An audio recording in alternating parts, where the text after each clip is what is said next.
Good evening, students. Professor Dr. Kegode, how are you? Good evening. Evening to you. Yeah, I wanted just to be sure that you're able to get me. Definitely, I will leave up with Prof to pick up with you as I move into another session. And hopefully that you will be able to pick up Mwalimu. As you start your class, remember to pray for Florence. She's been admitted again. And as you do your devotion, you can remember her. And we hope I can try to see her tomorrow, if it's possible to go and visit her up in the hospital. So, Daktari, I had to put on live YouTube because once I get to my class, I may not be able to come and get your back the host to put the YouTube. So I think you can still just find out as everybody's doing as you wait for your class to officially begin. But I want to wish you all the best as you begin your class and enjoy and interact more. You can ask. Thank you, Dr. Thank you. To keep joining in. And you guys, wish you well as you begin up your session, the second session for this semester. Bye for now, and over to you, Prof. Asante, Dr. Always a pleasure. So, good evening, everybody. Good evening. Asante. Good evening. Yeah, so I would like to invite everybody to this class.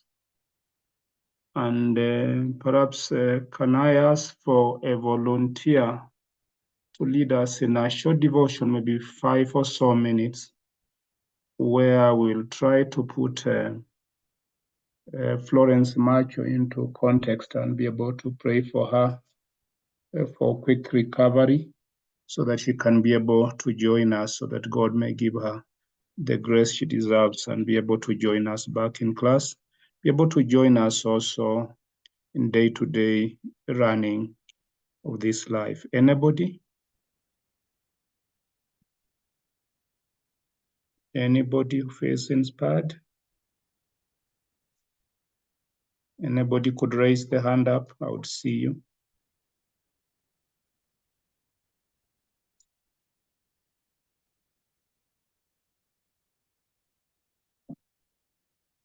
Anybody?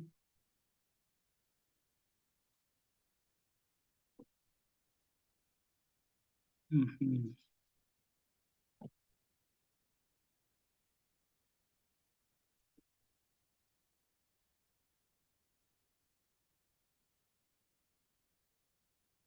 Amata, would you like to take us on? I'm choosing anyone.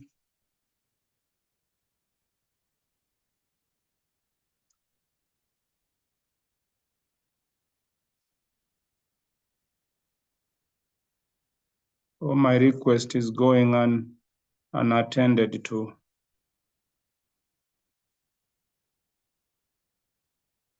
Right. Right. Cindy, you can take it over.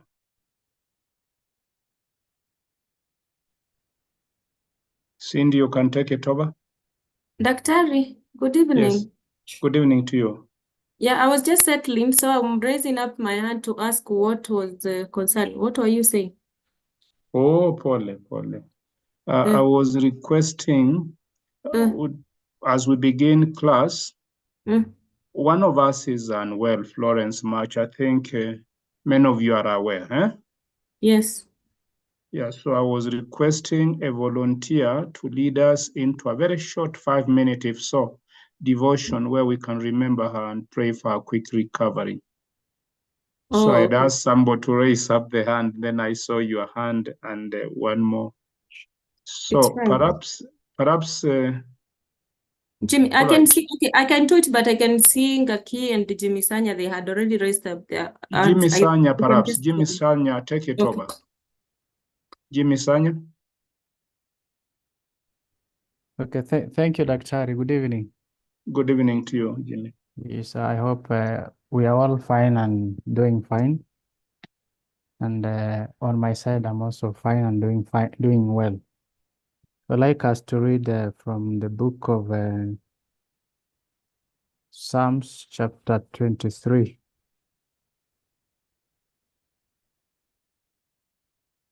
The book of Psalms chapter 23.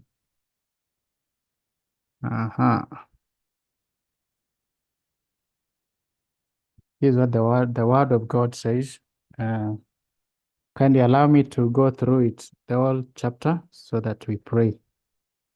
The Lord is my shepherd, I shall not lack.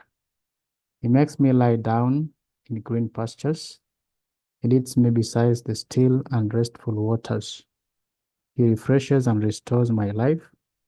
He leads me in the paths of righteousness, standing with him not for my earning it, but for his name's sake. Yes, though I walk through the deep, sunless valley of the shadow of death, I will fear or dread no evil, for you are with me. Your rod and your staff to guide, they comfort me. You prepare a table before me in the presence of my enemies. You anoint my head with oil, and my cup runs over. Surely, or only goodness, mercy, and unfailing love, sorry for that, shall follow me all the days of my life, and through the length of my days, the house of the Lord and his presence shall be my dwelling place. Okay, just to encourage us this evening, the psalmist is very particular, and is very particular that the Lord is our shepherd. The Lord is actually his shepherd. And the scripture is written for us so that we own. Of course, it has been written by a number of authors, but as they are expressing the goodness of the Lord, what the Lord has done in their lives, the capacity, the might of the Lord, the highness of the Lord is therein expressed, and it is applicable to all of us as long as we believe in that particular word. And the same scripture talks of, I cannot recall the exact scripture, it talks of every word of God is inspired by the Holy Spirit, and it's profitable for all of us, for rebuking, for correction, so that we are all built up. So I want to focus on verses 3, which says, he refreshes and restores my life.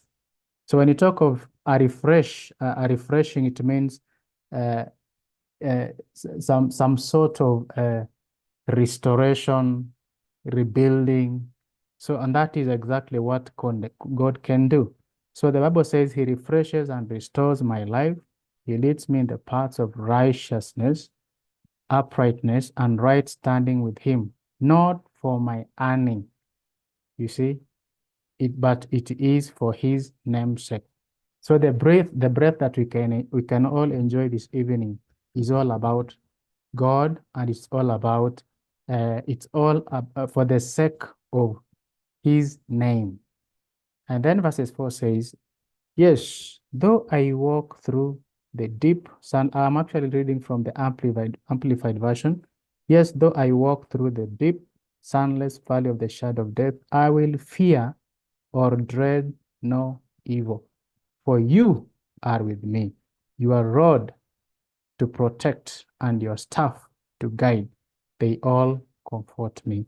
So even as we meditate upon his goodness, and even as we remember Florence Macho in that particular sick bed, and of course we had received good news that our dear sister had actually improved, and yesterday I think she attended her lesson, and she actually testified of the faithfulness of God for having been discharged. And she undertook the studies for yesterday's lesson while at her home. So it is unfortunate that today we've heard that she's been readmitted again. So even for all of us, even as we trust God to actually heal her, let us remember that the word of God has challenged us and actually encouraged us in verses 4 that though we walk through the deep, sunless valley of the shadow of death. So when you talk of the shadow of death, it means it's actually a valley whereby a valley of things that are not good, things that are not pleasant. It can be trouble, it can be illness, and any manner of affliction. So there is a promise that God has given to us, and He has said that we should not. Okay, the psalmist says He will not fear, He will not dread no evil. The reason being, God is with me. So this evening, I want to encourage all of us, even as we trust God for the healing of our sister. Let us remember that God is with us. It doesn't matter how much we've gone through since the year began, since the week began. It is important that we understand that this God that created us, the creator of the universe and all that we can see and all that we may not see, is actually with us and is a faithful God. Let us pray. Our Father, in the name of Jesus Christ, we bless you and we give you glory this evening because you are indeed our good shepherd. We trust in you, Lord Almighty. Your word says that you lead us in the paths of righteousness for your name's sake. And even though we walk through the valley of the shadow of death, we are not supposed to fear because you are always there with us. We thank you because you've been with us ever since the year began, ever since this month of January began. And we are grateful because, Lord Almighty, you are seeing us through. Even January, in fact, is coming to an end, and we are getting into the second month of 2024.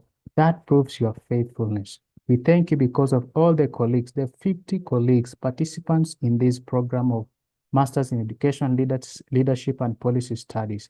Father, Lord, you've connected us divinely, oh God, from different and various corners of this world. And in our nation, Jehovah, we are saying thank you.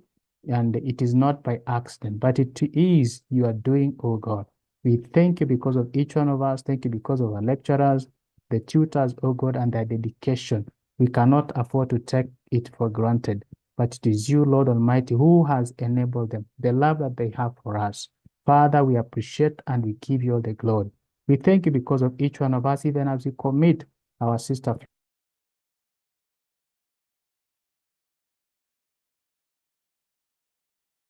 Florence Macho before you. We pray that, Lord, in the name of Jesus Christ. Father, we pray for healing. Your word says that you sent your word to heal us. We send the same word to our dear sister. May you heal her in the name of Jesus Christ. We are trusting that, Lord Almighty, your mighty hand will be upon her. Remember her family as well at a time like this. This is a time they need you most for comfort and encouragement. May you encourage each one of us, even as we continue to trust you in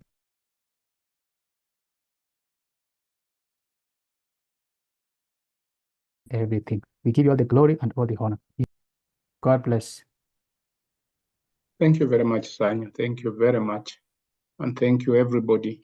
So in our free time, in our endeavors, I think from now hence, I would really request that we find time to give in a word of prayer for our sister so that God may grant the continued healing that we desire for her most and that she desires most. So we continue to pray for her and everybody to do the same. Thank you and welcome to this class. Now, last week we discussed our topic for last week, which was topic 2, was to understand the two concepts in the terminology organizational behavior. That is, we struggled to understand the concept of organization and I requested you to find time and look at this concept of behavior. So there is something little that I would like just to finish up from our last week's topic, which might take about perhaps 30 minutes or so. And then we can be able to attend to today's topic or this week's topic. So I'm trying to share my screen here. Yeah. Yes. Yeah. So I have about just a page of a Word document that I would like us to go through. Yes, Gaki. Gaki? Doc, if you allow me, you Yes. had mentioned that you're going to share the presentation. Oh, Yeah, so it's just a polite reminder that once you're done, you do so, because the only one that you have is for the first week. But I stand okay. to be corrected, even from the Do online, we don't have that particular document. Thank you. Correct. Thank you so much, Gaki. We should be able to do that. Now, this week, as I've said, we have our topic this week that will be talking about the organizational environment. And before that, there is just, yes, Kedogo? Please I can see another hand up. enlarge the fonts. Ah, Zoom in, yeah, ndogo, they're too small. okay. Let me just see. Is that okay for you? Yes. Okay. And maybe a little bit more. I think that's okay. That's okay. Yeah, so I was indicating the topic for this week is organizational environment. Organizational environment. So properly we'll be discussing the organizational environment this week and this evening rather. And before that, I've indicated there are a few thoughts that I felt that we need to look at that concerns the models of organizational behavior and to see how they are influenced. So this evening, I would like to start off to be able to look at a few models, about 3 or 4 models of how organizations are run. And these models are picked up from the assumptions that people have of human behavior. The idea is that since human behavior sometimes cannot be determined, is indeterminate, these models are responses to various ways through which organizations can be governed to respond to the various ways that human beings may behave in an organization. Perhaps Cindy, you can see your hand up, Cindy. Yeah, Daktari, I don't know whether it's my screen or these are your notes. Are you using a Word document? Yes, I had said I have a page just to finish off this element of models, and then I'll get back to the slides. I'll get back to the slides of this week's presentation. Is that okay? Okay, fine. Thank you. Yeah, so I just thought we needed to look at these models, which I'm saying that they are dependent on how various people interpret human behavior in given situations. So you can see from what is before you, I'm saying that the various models of organizational behavior are essentially based on how we view, how we interpret human characteristics and how they can work best. So you are a leader not really a leader. In organizational behavior, we are talking properly not of leaders, but of managers. You are a manager in a given organization.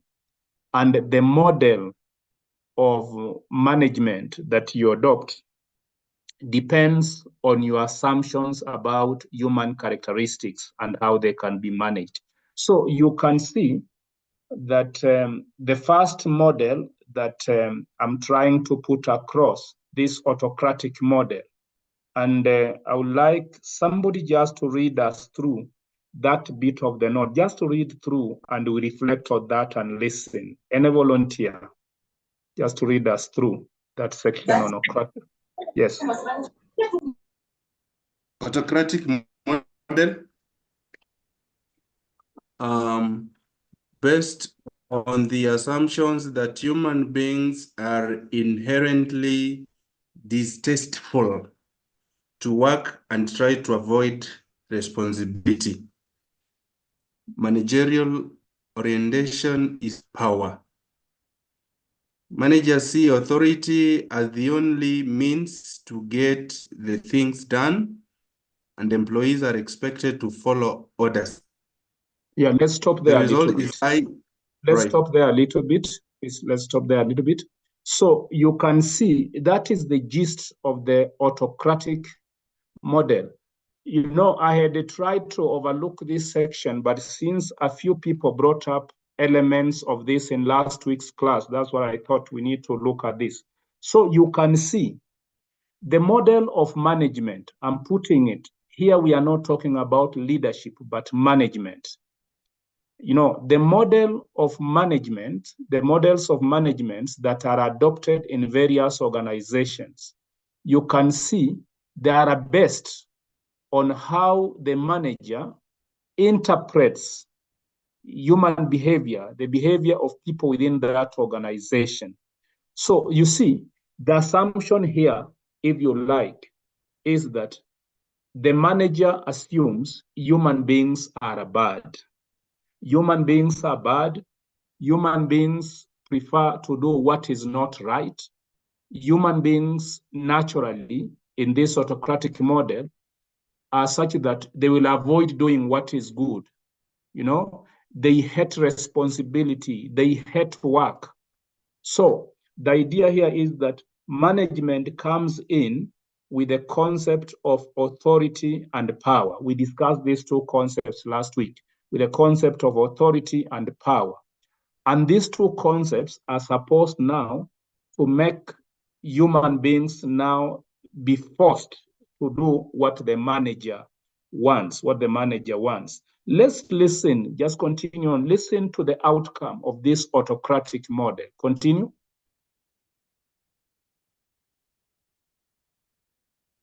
Continue, please. Okay. There is high dependency on boss. The organizational process is mostly formalized. The management decides what is the best action for the employees. Very strict and close supervision is required to obtain a desirable performance from them. Continue. On physical security. Better performance is ensured through fear, threats, punishment, and occasional rewards. Communication is mostly one way, that is downward, and that is downward. There is little interaction between managers and employees. Yeah, so thank you very much. So you can see the climate that is formed in an autocratic model of management. You know, once this model puts power and authority at the center of the life of the organization, then the outcome is, you know, everybody waits upon the boss. The idea here is, if there is no initiative, if you like, if you try to do something, somebody will tell you, but the leader, the class prefect, the head teacher, the manager has not requested us to do what you are doing. So you see, so there is high dependency on the boss. And you can see, as we are saying here, if you like, the employees become so passive and wait upon to be pushed strictly by the boss. So you see, there is no intrinsic motivation within the members, the employees, the members of the organization. There is no intrinsic motivation. The only motivation that is there is, if you like, physical force, physical security. The idea here is people work in such an organization, for example, because they fear being sacked. People work very hard in such an organization because they fear to be reprimanded. They fear to be written warning letters and the like. So you can see this section tells us what the autocratic model is and what the outcome of this model would be for us. Let's look at the custodial model. We go through and then we are able to compare all this. Somebody to take us through the custodial model, please. I can read. Okay. Please. Basic assumption is that it is the prerogative of the management to decide what benefits are best suited to the employees. Like children in a family, the managerial orientation is towards the use of money to pay for employee benefits. It depends on the economic resources of the organization and its stability to pay for the benefits. While the employees hope to obtain security, at the same time, they become highly dependent on the organization. It reduces personal dependence on the boss. The employees feel happy, though their level of performance is not very high. They don't have any authority to decide what benefits or rewards they should get. All right, very well. Now, could somebody lead us in a reflection on what we have just read about the custodial model, just the way I did in the first one? Could somebody lead us in a reflection? You may want to explain some of these issues. You may want to give examples of this in real life. Anybody? Anybody? Please, when you raise up your hand after you are done, you could put it down so that we don't confuse you are putting your hand up. Yes, Gaki? I can take us through the custodial model. So Yes. looking at the first bullet, I can see the setup is more of like children in a family. So the organization takes you in that particular manner. They decide what is it that is the right for you. Probably, I don't know whether it's from an assumption that they think the employees totally are not independent, but they depend on them. That is what I would take for it.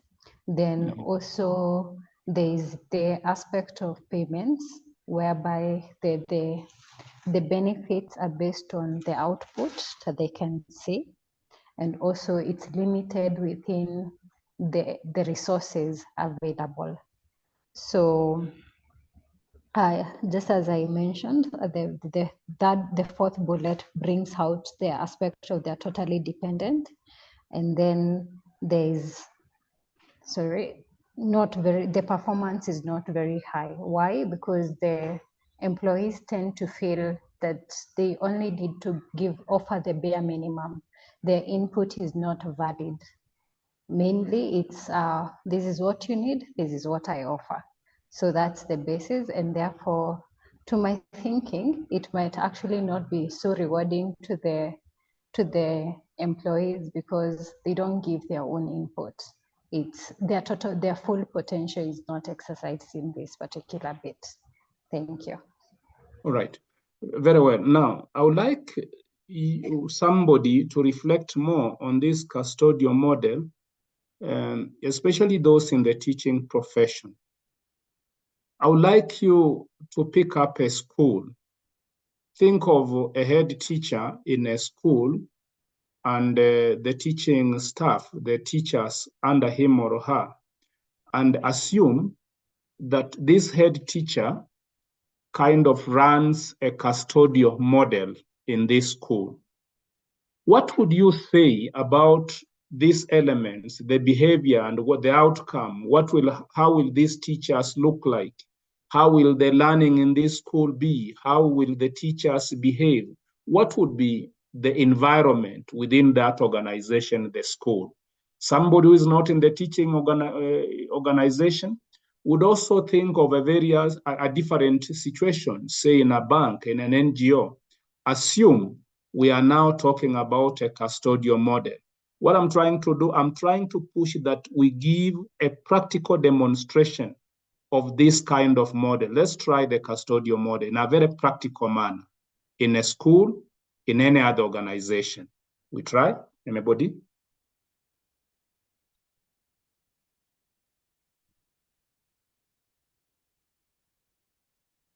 Anybody? Could somebody exemplify custodial model? Gaki. If I can give it a further attempt at it, I'm Yes. thinking of a teacher because I'm in the teaching profession, that you cannot do anything without following the TSC code of conduct. There are particular guidelines that actually you're given to work with. If it's TSC dictates this is the change of the curriculum, that is what we follow through, so that whatever you're given, you actually run with it. You don't come up with your own curriculum and now forward to the management and say, this is what I think would best suit the students. So that is my thinking through it, that you're given particular guidelines and then you work under them. Yeah, very well, Gaki. That is a very good attempt, very good. Waruku, would you weigh in on this? Waruku? Yeah, thank you, Daktari. It is a challenging model.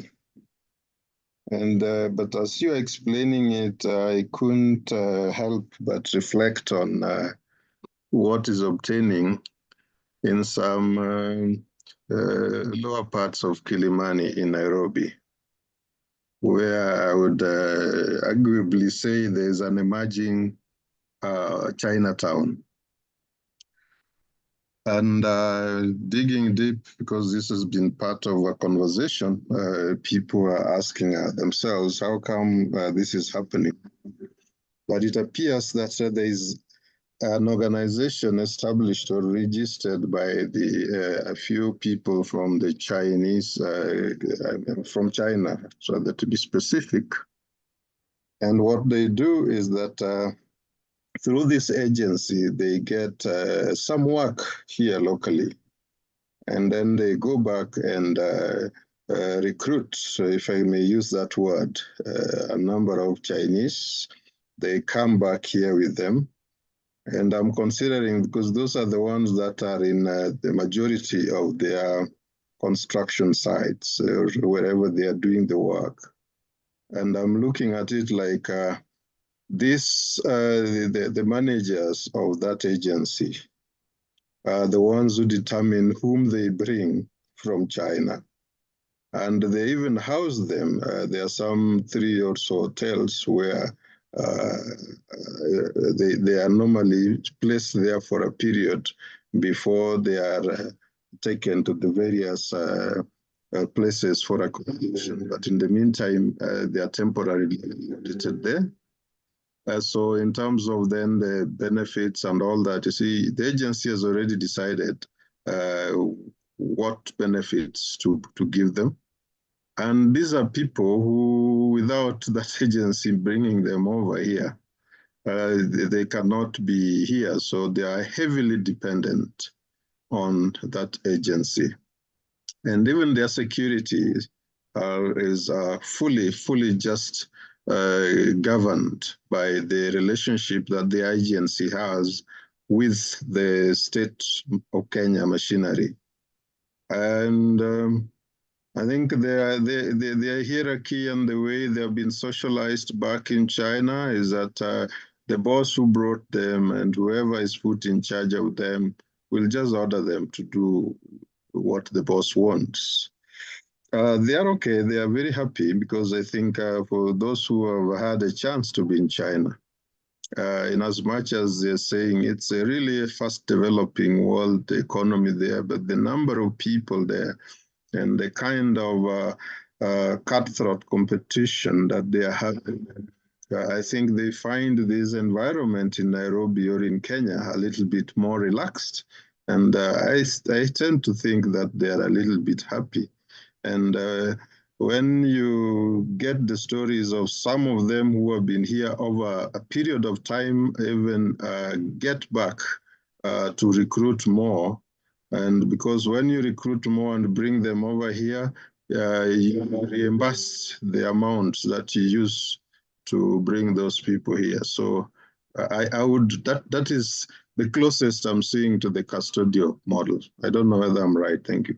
Yeah, Waruku, very well. Now, what you need to recognize, the fundamental distinction between the custodial model and the previous model we've looked at is that is where the employee places, if you like, allegiance. In the previous model, that is the autocratic model, the allegiance is to the boss. You know, the worker focuses on the boss, on the manager, you see, on the manager, on the boss. In the custodial, the focus is on the organization. So if we may perhaps take up that example in the teaching profession, you are having this teacher in these two teachers in two schools. One who does things because the boss orders so, commands so, he does them to please the boss. No, this is really the lower level of psychological development. He does things to please the boss. Now, the custodial is a little bit a more improved, but not really there, improved kind of model above the autocratic model. And the focus here is the allegiance is towards the organization. For example, a teacher who struggles for the so-called the mean score of the school, not so much because of the head teacher, but because of the mean score of the school. So when you are now focusing on the school, the idea to produce results, not because the head teacher says so. So you go to teach extra time. You teach in the evening, you teach on weekends. In the autocratic model, to please the boss. In the custodial model, to satisfy the organization. That is why we are seeing here the custodial model reduces actually the dependence on the boss and puts it more on the organization. Teachers would like to hear that their school was #1 in the sub-county or in the county. You see, teachers would like to hear that their mean score was the best and so forth. In the previous one, we don't mind how the school performs. The focus is the head teacher has said so. Chris, you'd like to weigh in on this, say a little bit something more? Yes, Dr. I wanted to give an example of a custodial model in relation. Did I lose you, Chris? To security. I don't know. Can someone hear me? Yes, I hear you now. Thank you. I was saying I want to give example of custodial model in relation to security, and allow me to use two examples where the focus is on the organization. Number one is in a training camp, not really, but a military training camp, for example, administration police training college, Kenya Police Training School, and GSU, and of course, the KDF. The whole focus is usually on the organization to decide the strictness that should be upheld and be given to the new recruits, so that at the end of the day, they are able to produce good police officers. And that's the reason why you would even mwananchi wa kawaida on the road would be able to say, this person came from Kiganjo because of the behaviors they depict on the road. Someone will differentiate, this is an administration police because of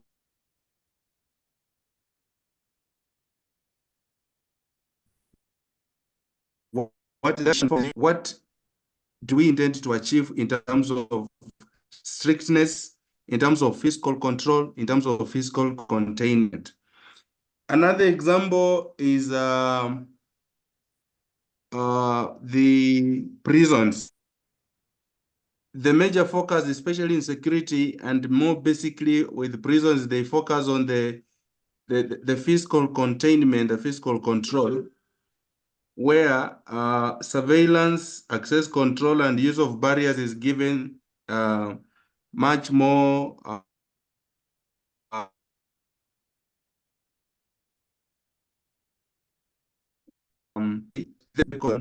are made to just revolve around the prison so that they don't go away.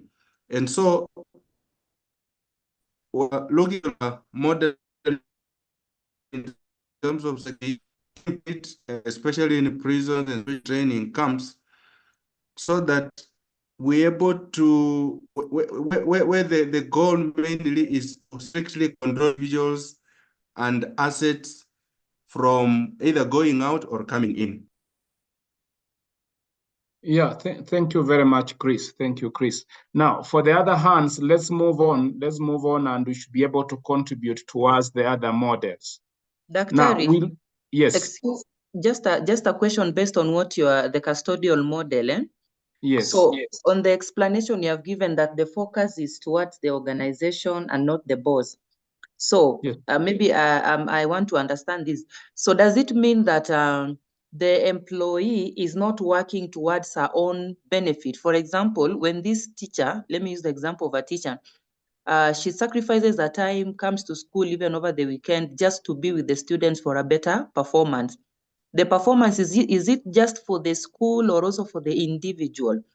And secondly, does it mean that, let me put myself there, I am not interested in the incentive that the school may give me out of the good performance? Is it just focusing on the outcome of the better performance of the school, or myself, I may also be there for the good performance? Because I'm missing somewhere there based on how you have explained it. Correct. Let's use that example of a school situation.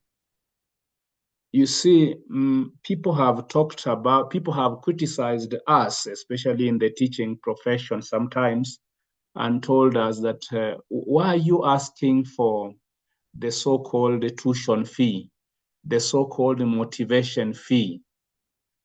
Aren't you being paid? You know, I'm taking it from that point. So you see, why is this teacher preferring to teach in this school and not the other? Chances could be the parents there bringing the motivation fee, the parents there bringing this tuition fee. They are easily convinced to do so. So if you look at it, the first thing you notice, we are saying here that, you see, the issue, the managerial orientation is towards the use of money to pay for employee benefits. So you see, the focus of the employee is not to the manager, but to the institution, to the organization, so that as he teaches these learners, he teaches them the motivation is that what he will get from the organization, not from the boss. You see, the previous, the autocratic model, the self-preservation of the employee is directed towards pleasing the boss.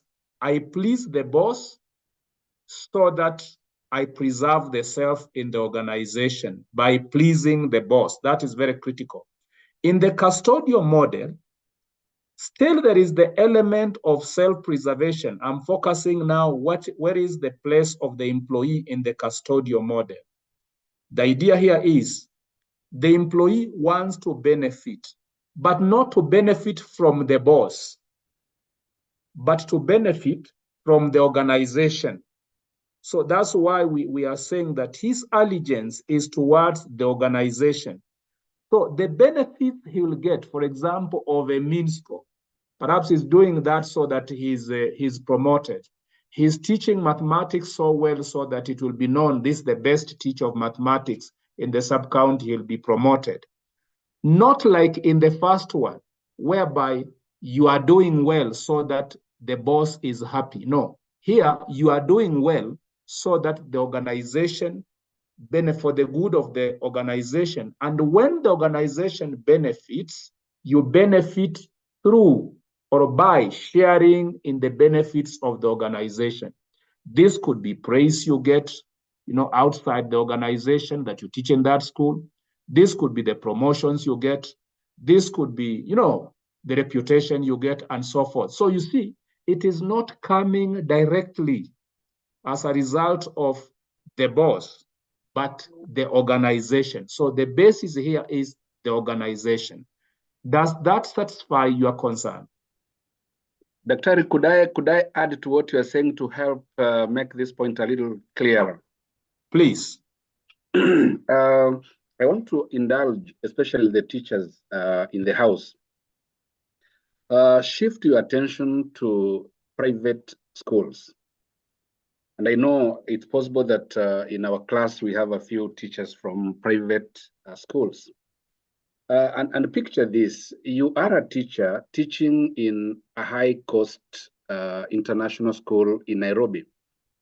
Most of these schools, you would know that the owners are faceless. They are normally not in school. You don't get to see them as an employee.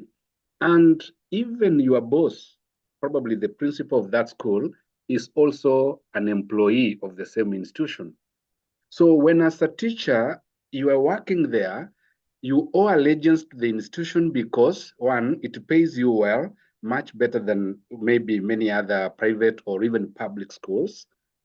But the idea here is, even though the boss is part of the institution, you really don't owe them allegiance. One reason being, they too can be fired tomorrow and leave you to continue working.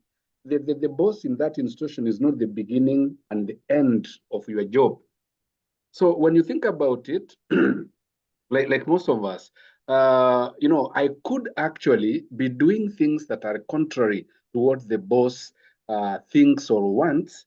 But if I'm satisfied that what I'm doing is in the best interest of the institution, I will go ahead and do it because I know beyond the boss, there are other people in the institution who will recognize my efforts. And even if the boss wanted to say, fire me from work, they will be told, no, don't touch that guy because he's doing a good job. And in the end, you find sometimes the bosses, actually, the ones who run these institutions on a day-to-day basis, really don't have teeth. Forgive me for using that metaphor. They don't have teeth to bite. They are bosses, but toothless. Whereas you find that there are some employees who are junior in the hierarchy, but they contribute a lot towards the institution, and therefore their security is guaranteed in such institutions. This is what I would like to add to confirm that the custodial model is actually a very common model of management, especially. Very well. We make some progress. Now, we have what we call the supportive model. Can somebody take us through that, please? Supportive model. Okay, supportive model. It emphasizes on the human aspect of its human aspect of the organization. Basic assumption that human beings move to the maturity level and they expect the organizational climate which supports these expectations. Orientation towards managerial leadership rather than on the use of power of money.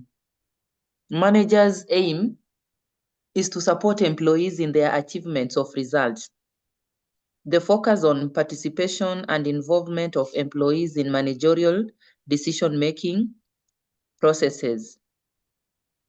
Then various organizational processes, e.g. communication, leadership, decision-making, interaction, control, and influence are such that these help employees to fulfill their higher order needs, such as esteem and self-actualization. It is best suited in the conditions when employees are self-motivated. Yes, very well. Very well, Juliet. Now, could somebody pick up a practical illustration and illustrate the supportive model? Remember, we are moving from the autocratic custodial. The more we move, we are moving towards a more refined managerial model. So pick up a practical example and demonstrate supportive model. Somebody? Any hand? Madian, could you try? Yes, and thank you very much. This supportive model, I can see some of the examples that sometimes we do have in our organizations, where on being hired, one of the key questions is, what is your motivation, or what do you want to see yourself doing or being at in X period of time? The organization also asks you, maybe during interview or at induction, what kind of help, based on what you know of yourself as skills and weaknesses, what kind of help would you like for us to give you to be able to achieve your objectives and your goals? Thirdly, this kind of model shows itself in the constant recognition of such stuff as employee of the month, employee of the year, and provides such kinds of opportunities to further build yourself. For example, in trainings, there are some people in this class who've been paid for by their organization, the fees, so that they may be able, to build themselves even better.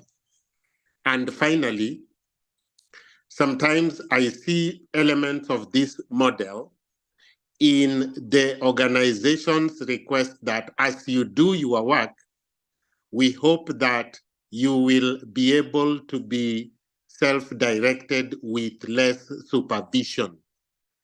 In the end, the organization celebrates the individual and their achievements, even as that translates in the organization's achievements. Over to you, Dr. Asante, very well put. So you can see the focus in the supportive model is the human aspect of the organization. Once more again, you can see we are continuously building them, refining them. Autocratic model focuses on the boss. Custodial model focuses, if you like, on the preservation, custodial, preservation of the resources of the organization. Everything is done in the best interest of the organization. Autocratic, everything done in the best interest of the boss. Custodial model, the life of the organization revolves around, the benefit of the entire organization. That's why custody, taking care of the resources of the organization, working in the best interest of what? The organization, not the boss. Now, the supportive model comes in to shift the attention from the boss, from the invisible organization, the abstract organization, and now the focus comes on the human aspect of the organization, whereby the supportive model is about affirming the human beings within the organization, affirming what they are able to do, affirming what we said last week, their gestalt nature, their holistic nature, affirming that this human being, you see, has the emotional, the psychological aspect. And therefore, you see, the supportive model of management is such that the management is concerned about the best interests of the people who work in the organization. That's why we talk about the self-fulfillment within the organization and so forth. So I think you see that unique orientation within the supportive model. Finally, we look at what we would call the collegial model. Somebody to take us through the collegial model. Collegial model, an extension of supportive model based on the team concept in which each employee develops high degree of understanding towards others, and shares common goals. This situation produces a sense of responsibility. Employees need very little direction and control from management. Control is basically through self-discipline by the team members. The organizational climate is quite conducive to self-fulfillment and self-actualization. Collegial model tends to be more applicable with unprogrammed work requiring behavioral flexibility, an intellectual environment, and a considerable job freedom. Yeah, very well, Jen, for that. Now, you see, as we talk about the collegial model, you now see this is the highest aspect of it all. This is the highest aspect, whereby we're now trying to say it is no longer the management being at the center, ensuring the self-fulfillment of the people, of the employees who work within the organization, as it was in the supportive model. Rather, at this level, the collegial model is, as it were, each member of the organization becomes a manager. The management role is now, decentralized into the members. That's why, that element collegial model, whereby now the members take care of one another. The members are concerned about one another. That's why you hear it is based on the team concept in which each employee develops high degree of understanding towards others and shares common goals. So you see, there is what we can call not just a developed sense of responsibility, but a kind of a shared sense of responsibility within the organization. So you see, the fourth bullet there, employees need very little direction and control from management. We should be able to say the management now is within the people. This is what you find, for example, in some organization, in some schools, whereby whether the head teacher is there or not, things are running, and you can see, one member, assisting the other, one member correcting the other, and the other member, picking up the correction very positively. You can see a teacher is not there in school, and another member is stepping in on his or her behalf in that classroom, and so forth.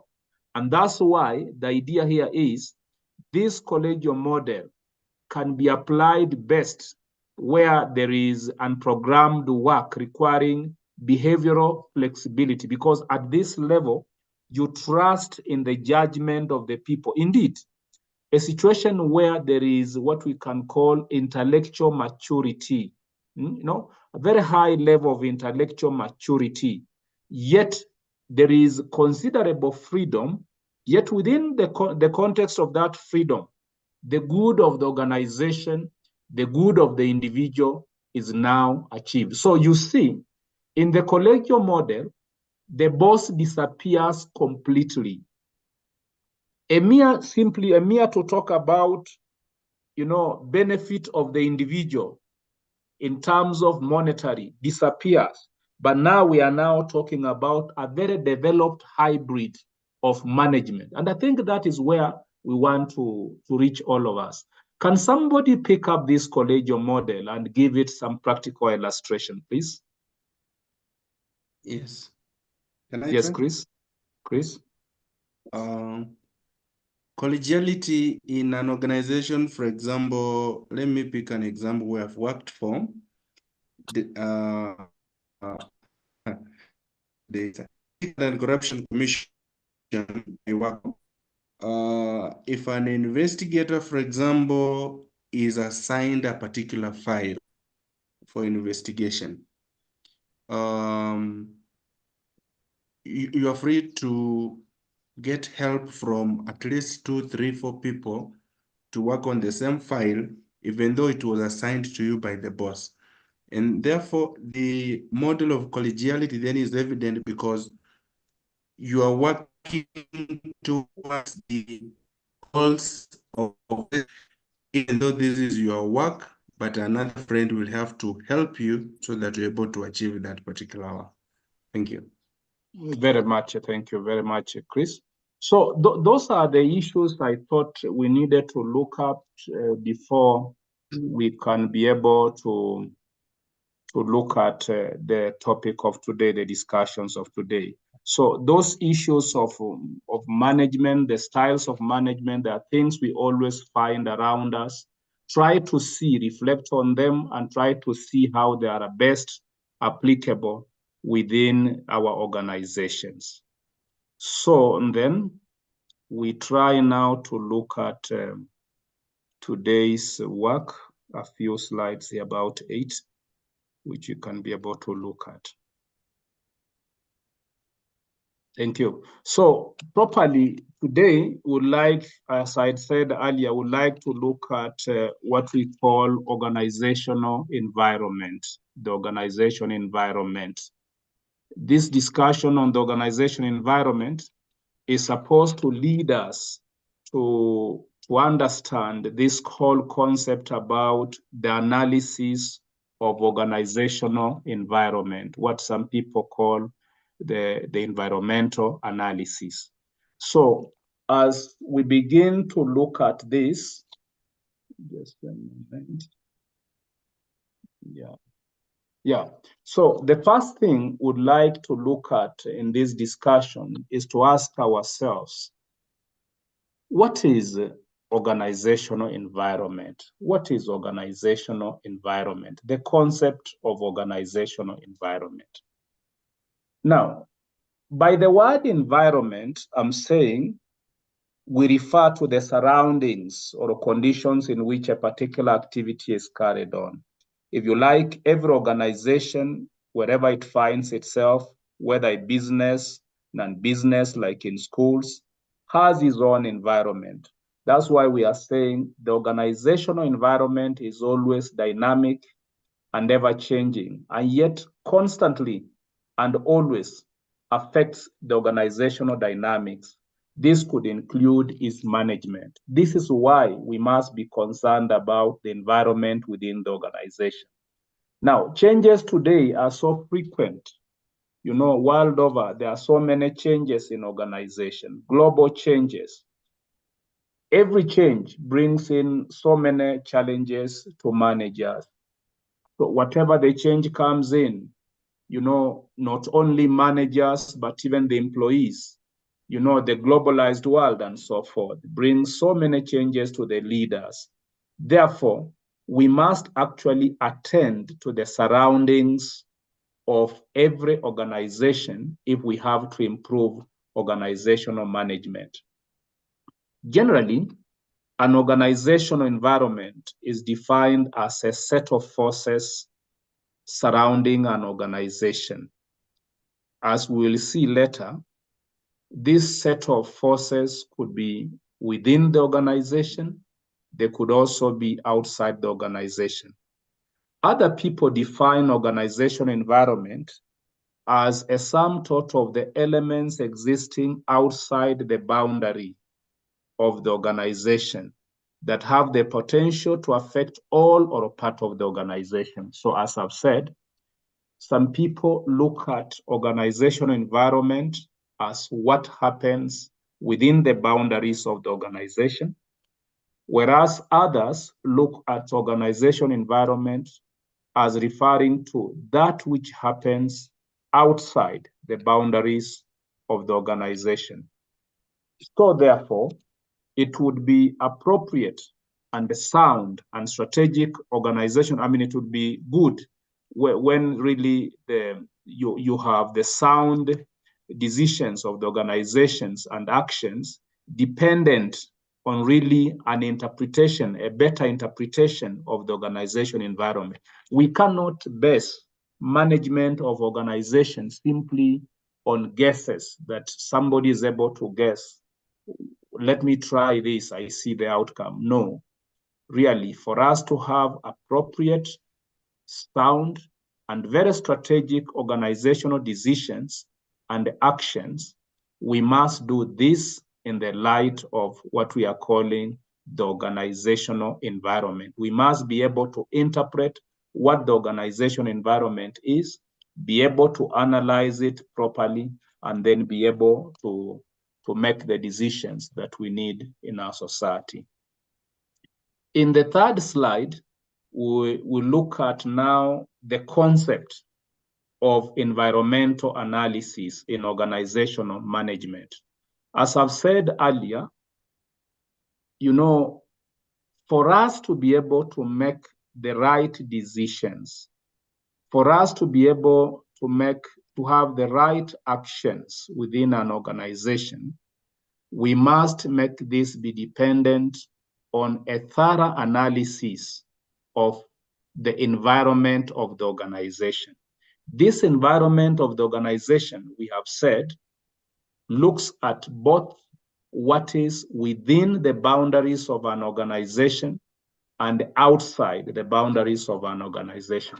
For us to be able to improve, you know, the banking sector, perhaps you work in a bank, you have to look at the environment within the bank, the environment within that branch, the environment within that branch, that bank, and then be able to look at the environment outside the bank that affects what the bank does.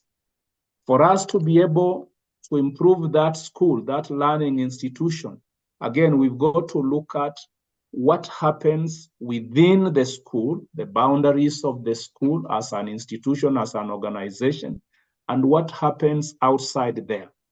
Therefore, what is environmental analysis as far as organizational management is concerned? We define environmental analysis in organizational management as that study of the organizational environment. Why? So as to pinpoint environmental factors that can significantly influence the operations of that organization. In doing this, we are able to look at various things. We are able to look at various things. We consider the things, situations, and events within and outside the organization. So when we are doing this analysis, we look at things, we look at situations, we look at events. You may want to say we look at the people involved. Those are the kind of things you look at when you are doing the environmental analysis. When we are doing environmental analysis, we consider also what we call the internal driving forces. You know, these internal driving forces, things within the boundary of the organization, things within the boundary of the management, within the boundaries of that organization. You are talking about a school. You are talking about internal driving forces, things within that learning institution. External driving forces, these are normally outside the control of the organization. So these are all the things that we must be able to look at in order to perform a very effective environmental analysis of an organization. Having said that, it's also important also to note that what would be the benefit? What would be the net effect? What would we benefit from doing an environmental analysis of an organization? You perhaps work or you are involved in the management of a given NGO, a given institution. What do you stand to benefit by doing an environmental analysis of your organization? We observe that the informational resources that you obtain, you know, we call this informational resources. When you do environmental analysis, you come up with the benefits. You come up with what we can call informational resources. What you discover in your analysis will become very critical in the organization's stability and in its survival. Therefore, all this data must be collected and be analyzed. It will help us to implement strategies. It will help us to maximize the organization's strength and opportunities. At the same time, it should be able to help us to minimize its weaknesses, the weaknesses of that organization and the threats that there is. Therefore, once more again, this particular section of a slide indicates to us what is environmental analysis, helps us to understand the things involved in environmental analysis, and also helps us to understand what we benefit from that environmental analysis.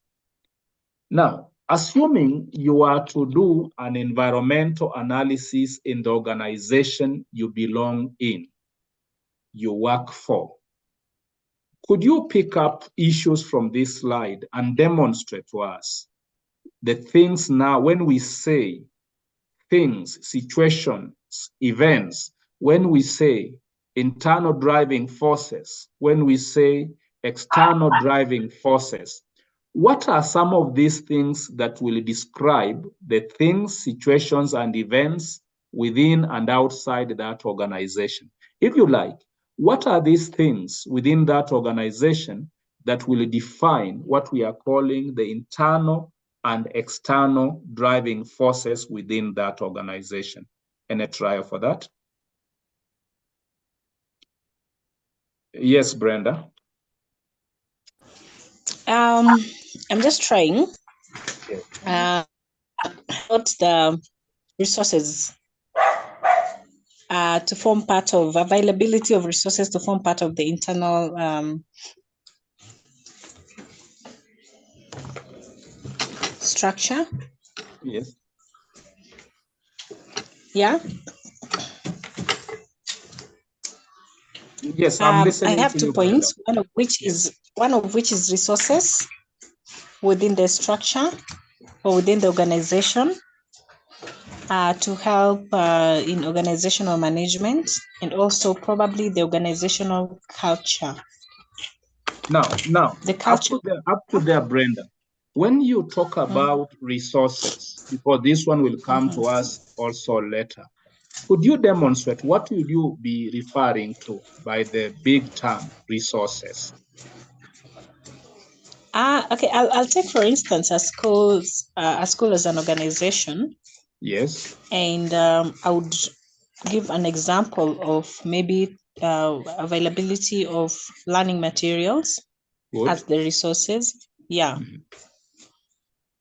Very well. So you are talking about here the technology, for example, what we talked last week of the technology. Huh? Yeah. Yes, continue. Yes, so that forms part of the internal organizational environment. Then we have, for instance, the organizational culture. We have some organizations that have already formed cultures that probably if you join that particular workforce, you'll find an already existing culture. So it also forms part of the internal environmental organization. Very well, very well. So we're talking about the organizational culture. We talk about the resources as aspects of what we can refer to as internal driving forces within an organization. So when you are doing environmental analysis, you'll be able to look at those ones. Those are some of the things you look at and be able to ask yourself, how do you proceed? Cindy, would you like to weigh in? Daktari. Yes. Brenda has already mentioned my point. I wanted to talk about the availability of resources in an organization. And this case, a school setting, because I am a teacher, where the school should make sure that the teachers have the resources that they need and the students have the resources that they need for a better outcome. In a case where there is a lack of or insufficient learning and teaching materials, you realize that the outcome, that the inavailability of the resources may affect the outcome. Yeah, very well, Cindy. And you notice that in that discussion, even the teachers themselves, using the example of the school that we've mentioned, are a part of the resources. So as management, You'll also be thinking about the availability of the employees, the availability of the resources. That's why, we have this important aspect within the organization, which we talk about the HR, the Human Resource Office, and so forth. Osanya, would you like to weigh in? Thank you. Good evening, all. Good evening. I was thinking in a school setup in terms of external driving forces. Examples maybe could be like the suppliers, the political wing, like the area MP, the chief, all them, the administrator outside the school. And then I'm also thinking in terms of the Ministry of Education, and at the same time, the Teacher Service Commission as the external driving forces. Thank you. Very well. So you see, as Osanya has put it, there is that myriad again of the things outside the school, taking the school as the organization. So you'll see all those again will affect the running of that organization. Amata, Paul? Thanks, Daktari. I think my colleagues have touched on more of what I was to say, but I can add on the internal driving forces. I can add something like infrastructure. For example, ICT infrastructure. We have clients, where I might say maybe in the case of a university, we have the students who are clients, like in a private university, like this guy. For external forces, my colleague has talked about, I wanted to say something about the government, but my colleague there has talked about the ministry. And then I can add maybe service providers and probably potential sponsors of that organization as external driving forces. All right. So you see, these are the kind of things. There are so many things you can actually name as part of that internal driving forces within the boundaries of an organization, and also part of the external driving forces. And as I've said, whenever you think about this, think about the people involved, think about the things involved, think about the situations involved, think about the events that happen within that organization. Okay, we make progress and we'll get back to this again. Now, having understood the concept of environmental analysis in the context of organizational management, it is then important we be able to consider the nature of really organizational environment. What is the nature of an organizational environment? Now, the slide that I put before you now is a slide that is heavy, quite heavy in content as we are going to discuss it. So from the slide, what you quickly note in the nature and nature of an organization environment is that this is broadly understood to denote both the internal and the external factors. So you can see whenever you talk about the nature of organizational environment, it is broadly divided into two: the external environment and the internal environment. We talk about external environment, we also refer to it as the macro, the big environment.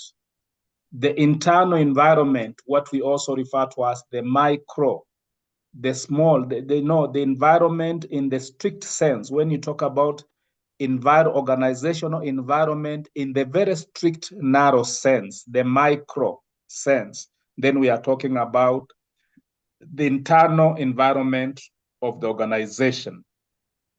Now, we focus on this external environment, the macro organizational environment. What is it? So these are actually, as we have said, factors outside the organization's scope and control. So the external environment is that environment which is outside the control of the organization. So the external environment here will embrace all general environmental factors, as well as what we generally refer to as the specific or industry-related factors. So you notice the external environment, it will refer to two aspects: the general organizational environment and what we refer to as the task or industry or operational environment. You see, remember, don't lose sight of this. The external environment, the macro environment, is the environment outside the boundaries of an organization, is the environment outside the scope and control of the organization. So that environment, which is outside the scope of the organization, can be understood in two aspects. That is the general environment and the operational or task environment. Now, these two are always intertwined and very much related together, Let's now look at really deeply what this general environment is about, this general environment. Now, this is a subset of the external environment. Now, the general environment of an organization, which sometimes is referred to as the remote environment of an organization, simply will refer to common factors that all companies in the economy would face. Things that are not special to a particular industry. For example, if this is a telephony industry, if this is, for example, Safaricom, we are looking at what Safaricom does. We are looking at what Mumias Sugar does, very unrelated industries. So when we talk about the general environment, we are talking about general or common factors that all companies in the economy would face. So that's why you see this would include, talk about the economic, the technological, the social-cultural, political, international, and so forth. Issues will all be heaped here. So these are things that, all organizations, irrespective of the fact that they are from what industry, from perhaps what part of the country, these are simply things that common factors that all companies, all organizations in the economy are actually facing. For example, when you talk about the economic dimension of the general environment, the economic dimension will refer to the overall status of the economic system in which the organization operates. For example, when you talk about the overall status, you'll be talking about the inflation rate in a country, the interest rates, the unemployment rates, and so forth. All these will affect the organization from the outside. The organization may not have a control, for example, over inflation, over, for example, the interest rates, over, for example, the tax regime in our country. So you'll see this economic dimension of the general environment will affect more or less all organizations within a given purview. And you notice those organizations, none of them will have a control over fixing inflation rates, over fixing interest rates, and so forth. Now, you see, these things within the economic dimension, which is outside the organization, will definitely have an effect on that company, on that organization. For example, nowadays, in a simple home, for example, you employ workers. You've been perhaps employing workers to clean the compound, perhaps to do some farm work and so forth. Now, if you look at your farm, as the organization, if you look at your family, your home as the organization, think of it in this manner, that the rate of inflation rates, think about the unemployment rates, think about the poverty, the tax regime in the country. All these things, although you as the manager of that home, of that organization, you don't have control over them, but you see they affect you. For example, they make you to pay more for the resources. If, for example, in the strict sense, you are a manager in a company, when the tax regime, changes maybe negatively, when inflation changes negatively, you will now spend more money to buy the raw materials and the like. So you can see, as an aspect of the general environment, the economic dimension affects the life of the organization, yet the organization cannot have any control over this. Think about the technological dimension, for example. Technological dimension, consider things like the methods available for converting resources into products or services, the technology. What do you need in that organization? We mentioned this last week when we talked about the technology as a component of an organization. Look at that school. Do you have the technology that you need? You see? No. I think that would be a wrong explanation. Technological, you'd think about the technology outside there, the creation of that technology. Do you have it?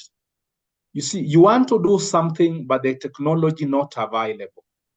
For example, in that school, you like to teach in a particular manner, but certain pedagogical instruments not available.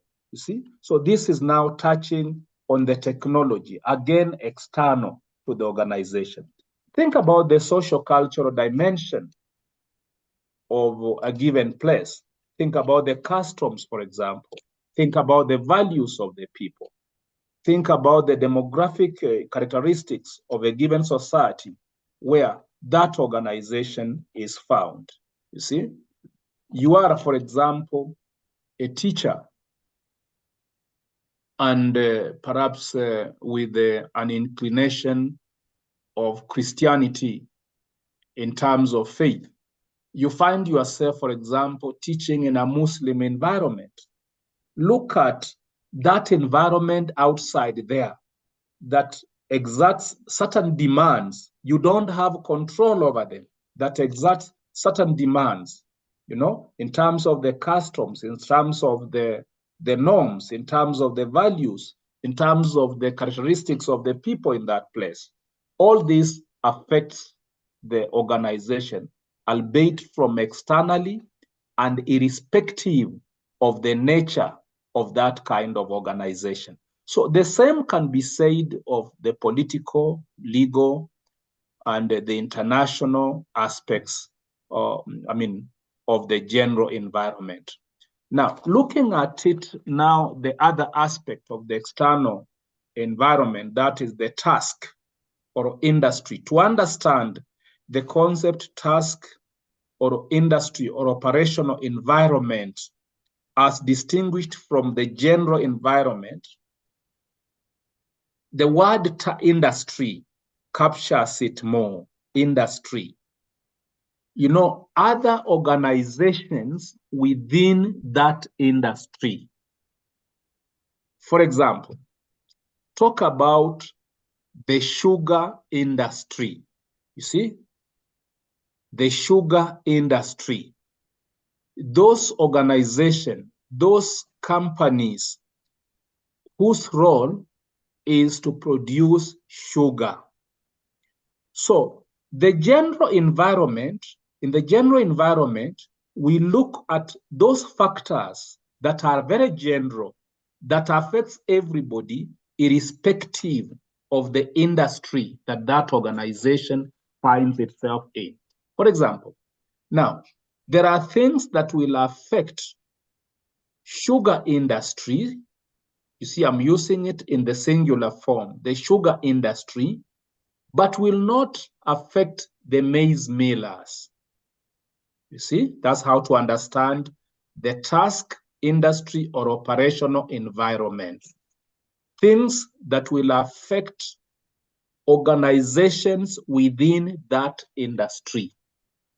For example, things that will affect schools but will not affect hospitals.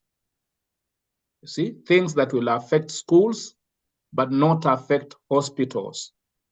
Things that will affect, companies that provide data. Companies that will provide data, but they will not affect companies that, for example, produce paper, So when you talk about the task, industry, or operational environment, you are actually talking about the immediate operating environment. Some people call it the specific environment. Some still would call it the organizational domain environment. Organizational domain in such a manner that we are talking about organizations within that industry. So that even within the education sector, you'll talk about certain things perhaps that affect public schools only, but may not affect private schools, something of that kind. So the task environment refers to the factors that exist in the industry in which the organization operates its business. So these factors, reside in the immediate competitive situation of an organization. They are very specific in that they can be easily identified. You can be able to see them. For example, if you go to the sugar industry, you can now talk about what is the price of sugarcane per ton. You talk about such a language, it does not affect those who are found in the maize growing industry, as it were. So the organizational domain includes a range of goods and services that are produced by that organization for the satisfaction of its customers and stakeholders. So you see, with that, there'll be various things, because when you look at that, you produce sugar, then you are concerned, how is your sugar going to be consumed in the market? So in the task or operational environment, you are looking at, the environment of that industry. What are the opportunities? What are the threats that you are likely to face within that? So there are various factors, as you can see, that you can look at. For example, you consider the element of competitors. You want to try to stay afloat as an industry. You want to go further ahead of your competitors. So what do you do? So you have to consider that task environment, that industry environment. So you consider the general environment, all right, but you must also consider the task environment in terms of identifying who are your competitors. For example, if you are collecting sugarcane from the farmers, how much do you pay per ton? How does the other factory pay per ton? That's the task environment. You are operating in the task environment. If you are having a school, it could be a private school or something, how much do you pay for transport? How much do you pay in terms of fees, cumulatively per year? You are touching on the element of competitors, the competition. So competitors are within the task environment because these are people that are found in the same industry. So within that kind of industry, you also find another factor of regulators. For example, if it is in the sugar industry again, you find, for example, the sugar board, the ministry, and so forth. You find these issues of how with the sugar cane, how would we take the whatever, how will you do the weighing of the sugar cane and so forth. If it is for example, in the general agricultural sector, the regulator will come in and say, if you want to sell Irish potatoes, you use such and such a sack and not the other type of a sack and so forth. If it is in the educational sector, think about the regulators. For example, think about the rules of TSP, for example.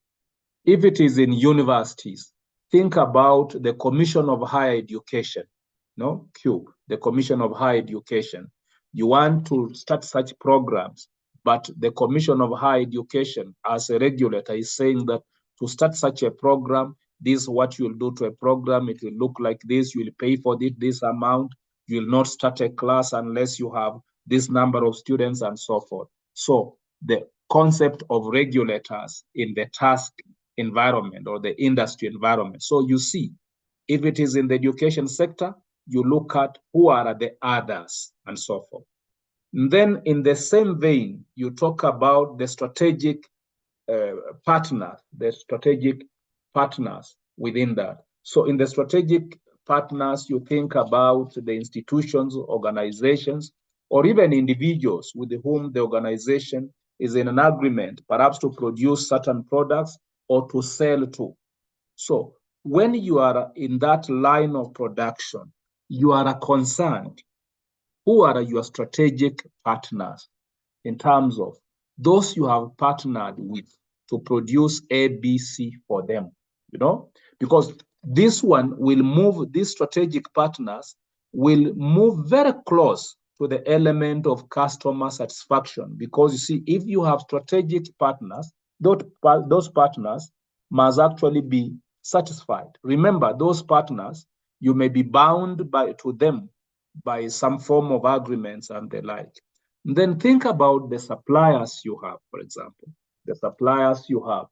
These are really the people or organizations that provide for the production or the service materials to your organization. Like really think about a school. I want to really bring the concept of suppliers to on a bigger level in a school. Don't just think about those who will supply you with the books. Don't just think about those who will supply you with the stationery, whatever it kind of stationery, those who will supply you with the maize and so forth. Think about the community that will supply you with the learners. You are now, thinking about what does, looking at this community in one way as customers, consumers of your products, but in another way, you want learners for the continued survival of those schools. So how do you relate with that community in terms of a school situation? And finally, think about the customers when you're talking about the industry environment. So the customers here, you are talking about the satisfaction of your customer. Remember that this satisfaction of your customer, the customer satisfaction, is the primary goal of every organization, because a customer holds the profit that the company are actually targeting. The company exists to make a profit. That profit is always found in the pockets of your customers. So really, to come up with the strategies that will help you get that profit from the pocket, from the hands of your customers, is really a very important aspect of environmental analysis. Now, finally, when you are talking about the internal environment, or what we call the micro, if you like, the intrinsic environment of the organization. This is really what we would also refer to as the intrinsic environment of the organization. Now, here, this one will as well, touch on certain things that are tangible, whereas others are not tangible. Some are non-tangible things. So this, when you talk about in the internal environment, you talk about the owners of the organization. You ask yourself, who are the owners of the organization?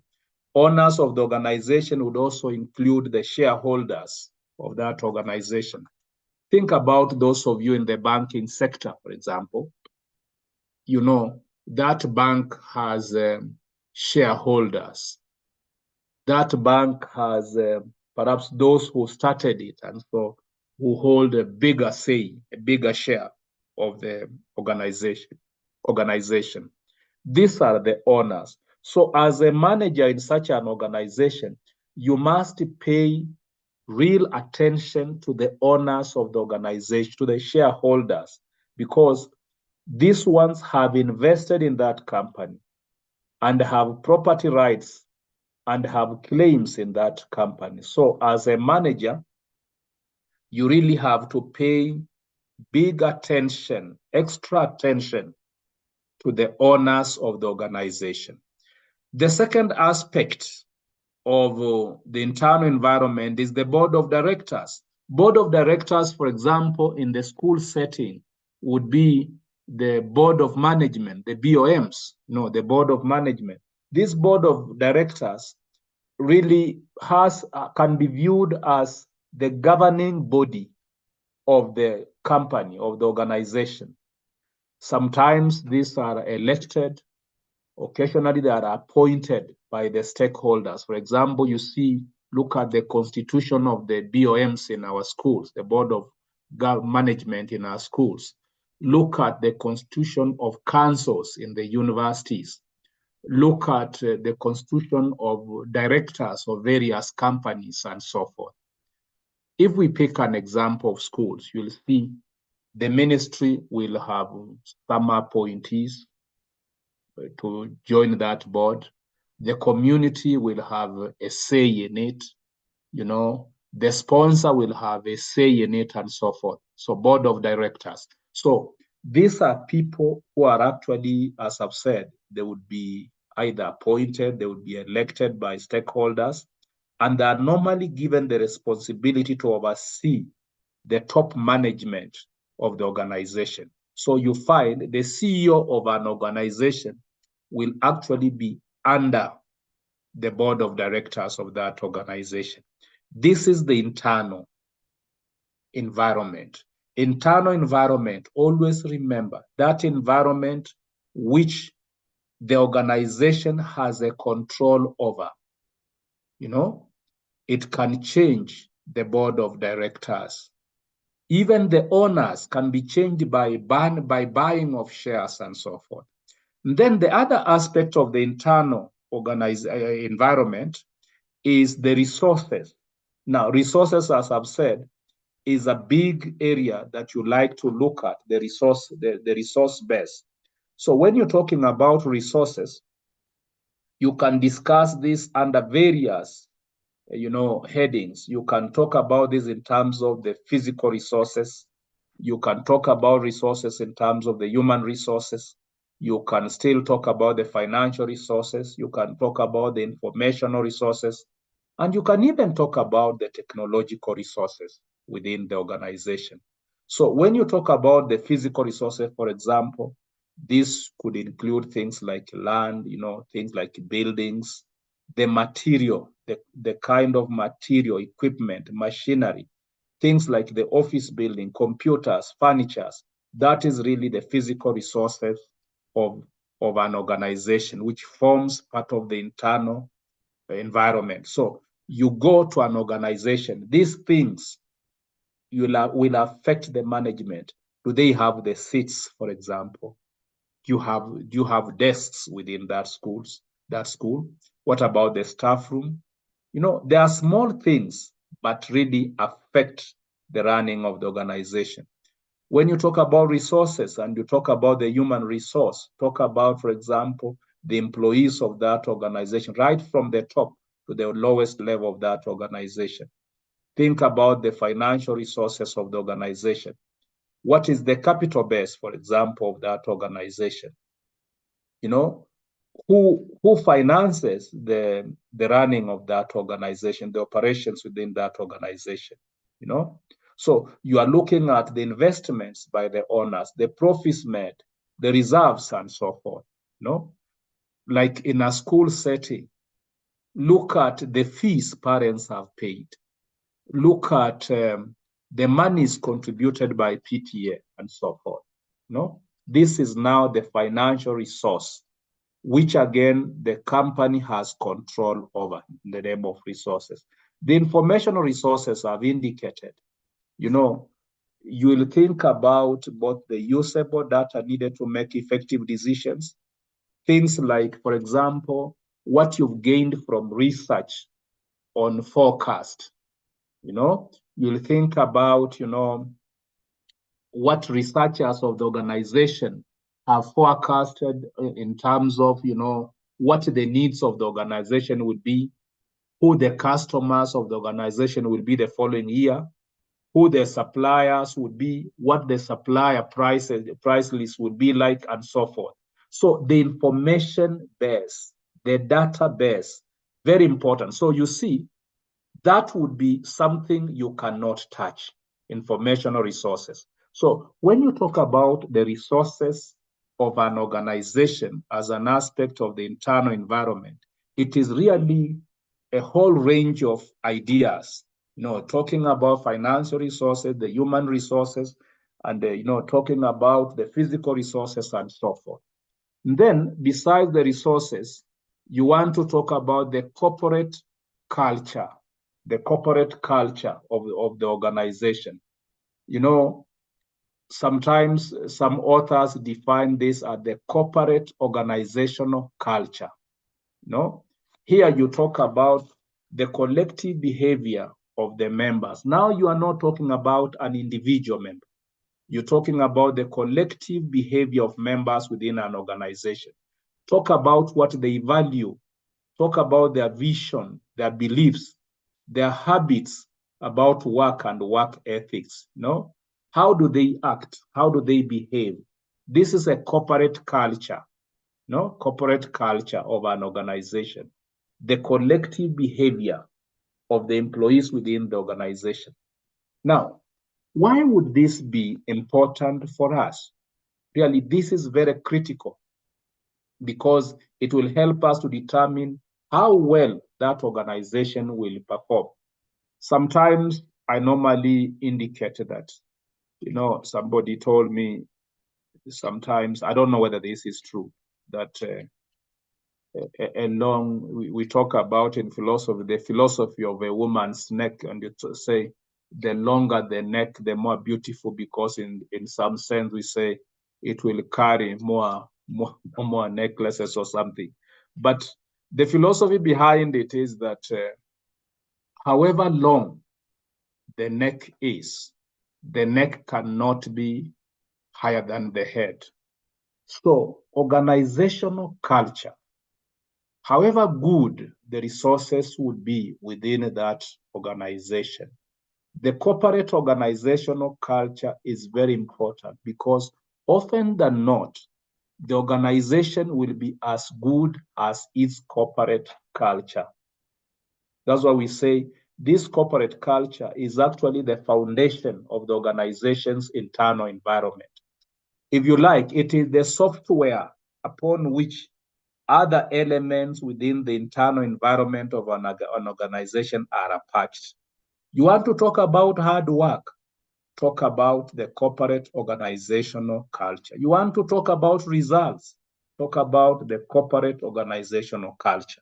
So really, as I put it, this is the software, this is the foundation of the organization's internal environment. In fact, some authors say the corporate organizational culture is actually, you know, if you like, it actually forms the organization's personality, which distinguishes it from other organizations. It distinguishes it from all other shapes of other organizations. It is the personality. It is the persona of the organization, the corporate. You cannot touch it, but you can see it, you can feel it. Therefore, the culture in an organization develops slowly. It blossoms over many years, sometimes starting from the practices of its founders. But indeed, it grows and must be maintained. We always say to develop an institutional culture, a corporate organizational culture, it takes quite a long period of time, a lot of determination, but to destroy it can be very easy. So those are the kind of elements when you're talking about the corporate organizational culture, various things. You talk about the values involved.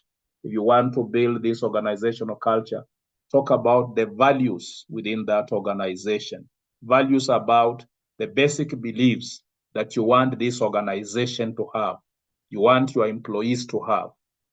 Another aspect of this organizational or a corporate culture is the heroes of the organization. You talk about the heroes of the organization. You have even a day to celebrate the heroes. For example, if a given bank was started by so and so, sometimes maybe long after that person has died, that bank may want to have a certain day in a year to honor its founder, to honor its heroes. You know, if there are people who have died really for that organization, who are bearers of the attitudes, bearers of the image of that organization, they become part of the heroes of that organization. Again, when you want to build a corporate culture, you can do this through the rites and rituals that you practice within that organization, you know, the routines and ceremonies that you observe within the organization. If you go to that school, you're talking about the institutional culture of the school. Why is that school performing this way over and above others? And it could be a very simple thing. Somebody will tell you the institutional culture. Why is it that you go to that school? I mentioned this, I think, a week or two ago. You go to that school and you find when students leave class going home, it could be a day school, the example I mentioned. You know, in this particular school, when learners are going home after 4, they still have their shirts, their blouses nicely tucked in, their socks well done, and so forth, their hair still nicely combed. Why is it that in the other school, learners only have tucked in shirts when they are within the school compound, but the moment they leave the gate, you see them deliberately unbuttoning their shirts or their blouses? We are talking about a corporate culture that is founded on routines. You must maintain routines. You go to that school and you find whenever learners are outside the classroom, they are in a mood of running. They are in a mood of saving time, mood of running, you know, and that's a corporate culture. You think about also the social networking as an aspect of this corporate culture also. So you see, this internal environment of an organization has really very many facets. You can see those elements, the corporate culture, the resources, the organizational goodwill, you know, what do people, you know, how do you cultivate the goodwill of the organization outside there and so forth. So you can see this why I said this slide, you know, is really heavy in content. It helps us to look at the nature of organization environment at a glance, looking at it in terms of the two divisions, that is the external and internal. Looking at the external and seeing the two divisions within that and looking at the internal environment. Eugene, you may want to weigh in at this point now. Thank you, Daktari, for that elaborate unpacking of the concepts. I was just wondering, where would bodies like unions fall under? Mm-hmm. Could somebody weigh in to respond to Eugene's question? Where do you think unions would lie? Osanya? Unions will lie under external environment, under industry, operational environment. Correct. Could you explain that, Osanya? You are right, but could you explain? Like the unions under teachers are not the same unions under maybe in the banks, if they are unions. We talk about KUPPET, specifically meant for teachers. Yeah, maybe there could be some union for the banks or the doctors, for example, in the industry, or rather in medicine. They have even a different name, and how they operate is equally different. Yeah. So they are not internal environment, part of internal environment, because you see they are outside the control of the organization. But they are not in the general environment because they are not part of the general situation that all organizations face globally. I think you get that. Thank you, Sanya. Any other question? Or any other weighing in on this concept? Yes, Maureen?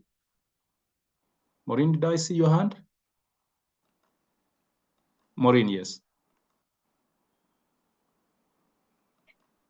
No, I think Maureen raised the hand and then brought it down. Okay, Othello, your hand, I saw it up.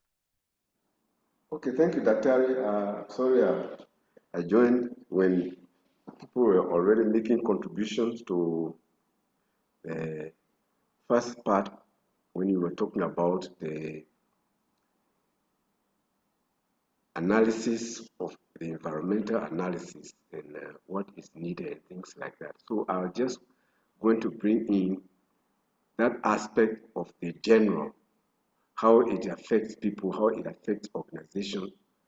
And you look at, I want to give an example of when the new administration took over, immediately the first thing they did, which personally I consider it as maybe the private institutions like education institutions like Daystar University, to me they were a soft target in a situation like that, where the government moved swiftly to increase the contributions to NSSF, the Social Security Pension Fund.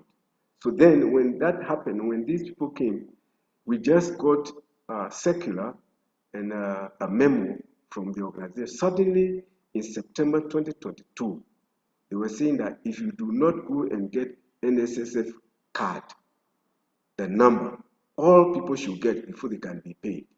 So it was shocking to many people, even some people in leadership positions were shocked. They say, if you don't get the card, you will not get your pay.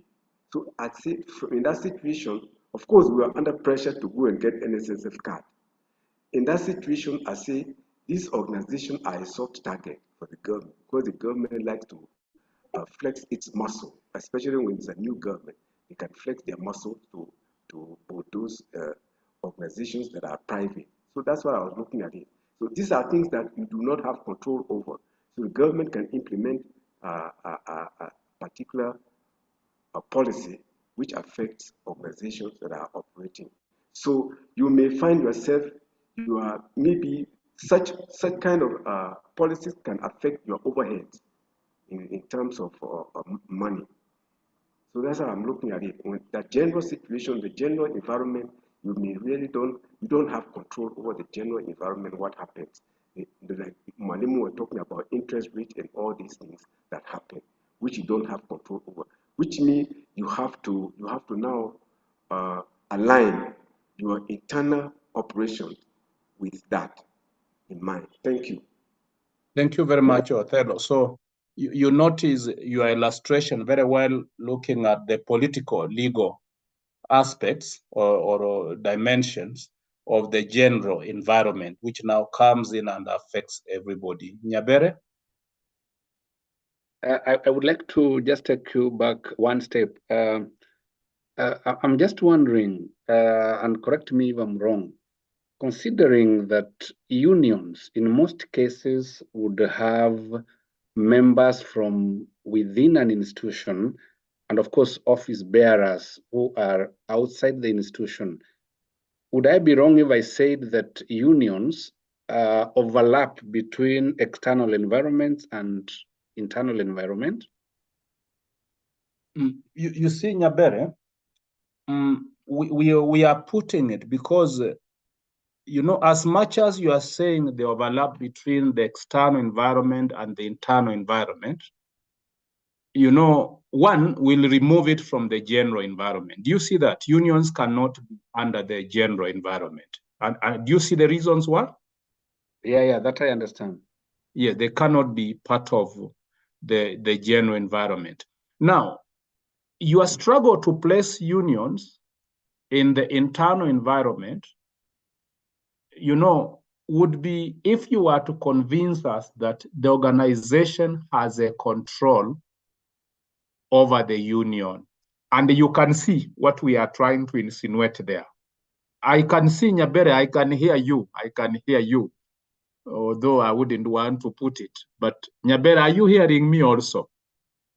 I can hear you, but I'm yet to be convinced, considering that... No. I'm asking you to hear us and convince us in this manner. And we are making a statement that we'd like you to react to.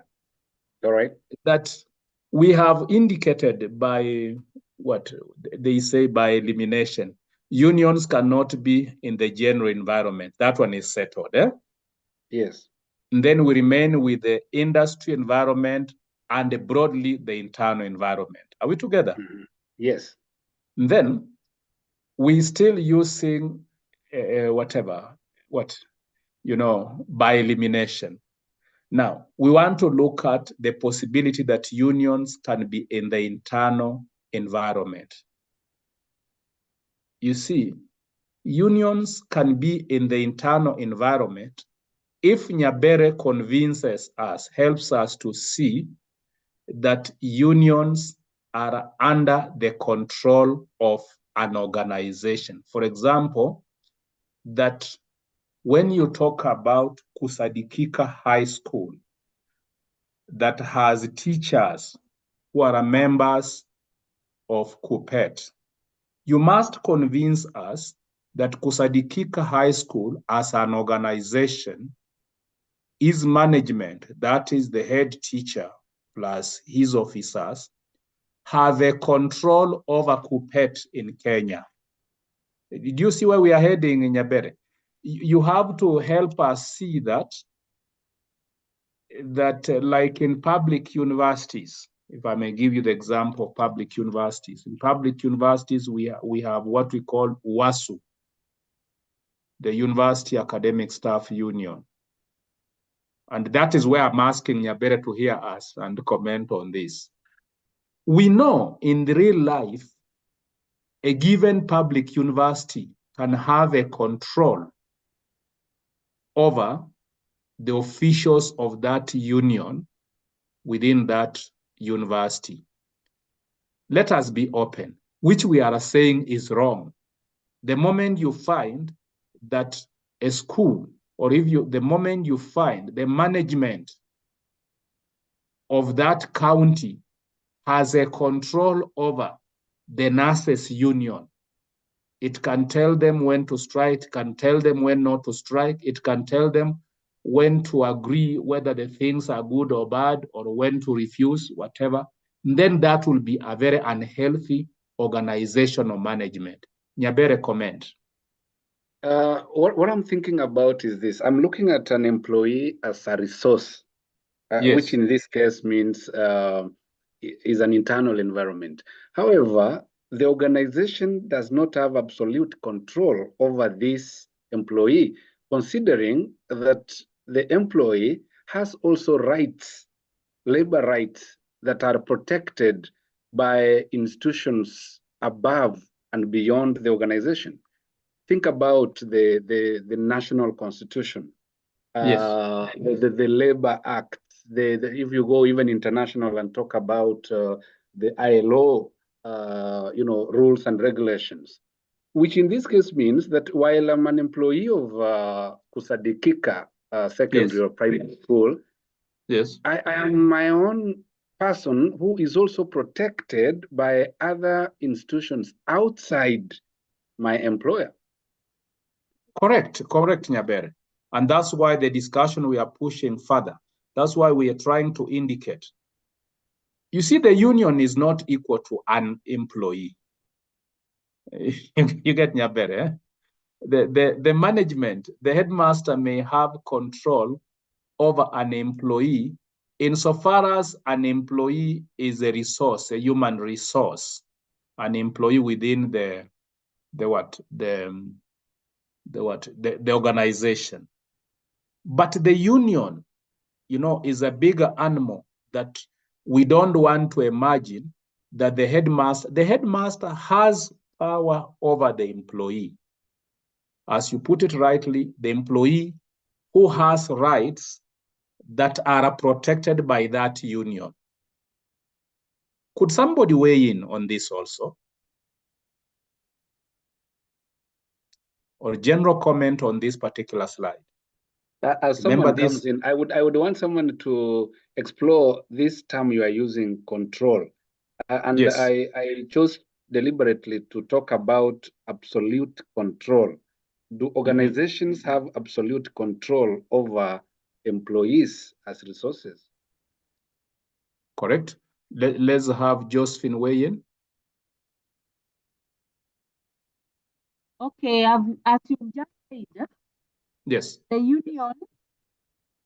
union has no control over the employee in such a manner that they are not their employers, but they fight for their rights. So they cannot control the internal factors in an organization. Then the principal or the head teacher is also a member of a union. So they're under the union, but they cannot be controlled by the union. Thank you. Very well, Josephine. Better we come to it again. I think you have, towards the end of your input, you are very clear. I think you have a concern on the use of the term control. You know, control, that our distinction of external environment vis-a-vis internal environment is based on the fact that the organization, remember, I think not those words, the organization has a control over the internal environment. Now, control does not mean, you know, when you say control does not mean to do bad. Control simply means it can change. Remember, we are talking about an environment. Control means an organization can change that aspect of the environment. For example, if workers are not productive, I will use that example to use your example, Nyabere. If workers are not productive, the organization cannot blame somebody. Maybe the word control has responsibility over.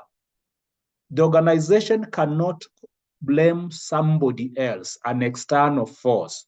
The organization can decide to do, you know, evaluation of its workers. It has the power to hire and, you know, fire and so forth. Of course, within the parameters that you've talked about, rights of people. But remember, the interests of the organization. Talking about resources, the internal resources are a part of the internal environment. That means the organization itself. If you call this organization, you know, the Homa Bay County, if you call this organization, you know, the Mombasa County as an organization, it has a control. Now you get the concept control. It has the control over those resources, the technology it's using there over that resource. Control does not mean to do bad. No, it simply means it is within the purview of that organization, no, to change things within that environment. Looking at it in the context of the general environment, the issues that affect everybody, yet the organization has no control over it. For example, inflation rate, you know, for example, you know, when somebody will talk, when in Kenya we'll talk about the price of fuel, and somebody will have us to get convinced that is about, you know, the war in such and such a country and so forth. You know, the task environment within that company, it may not have control over it. You understand the concept control? However, this task or industry environment is very critical to be understood because it offers a clear analysis of both the opportunities and the threats that that organization faces. I don't know whether Nyabere, you would have a different weighing on this. Nyabere? I'm understanding your argument. I'm just wondering whether Yes. this different, just like you have classified the environment into external and internal. I'm just Yes. wondering whether they are, mutually exclusive. Are they independent of each other, or it's possible we might have a gray area between external environment and internal? I mean, that's why I use the word overlap. Maybe I will listen to more, and maybe I read a little more around this topic area Right. to really understand. Noted. Thank you very Noted, much, sir. Nyabere. All right, noted. So I think we make some little progress here. We make some little progress. So you see, this slide has helped us to understand, you see, the terrain, the terrain of the nature of the organizational behavior. Now, following what Nyabere has shared with us, is important to see that besides what we have listed down as internal environment, there are always certain, silent but very significant elements of the internal environment. Let's look at some of these elements. These are the very silent yet very significant elements of the internal environment. Remember here again, where we are saying the jurisdiction of direct control of the organization. And I think from the discussion we've had, as much as it will have direct control, there would be certain elements that it may not have direct control over. But let's look at this. Very silent elements. Number one, we talk about the organization's mission statement. This is part of the internal environment of an organization. When you talk about the organization's mission statement, that statement that describes what the organization stands for and why that organization exists. Occasionally we say the mission statement of an organization reveals the overall purpose, the overall philosophy of an organization. It defines the attributes that distinguishes that organization from any other organization, even within the industry environment, you see? So this is unique to that organization. So when thinking about the mission statement of a given organization, think about trying to answer questions like, what are our values? What do we stand for? What do we exist for? Sorry for that. Think about, what are our values? What do we stand for? What do we exist for? These questions can help you draw what we can call a mission statement for an organization. Therefore, a good mission statement, when responding to those questions, what are your values? What do you stand for?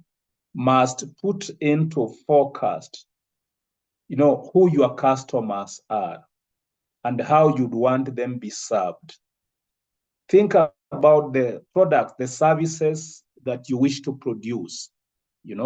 When you are making a mission statement for that school, think about, who are your customers?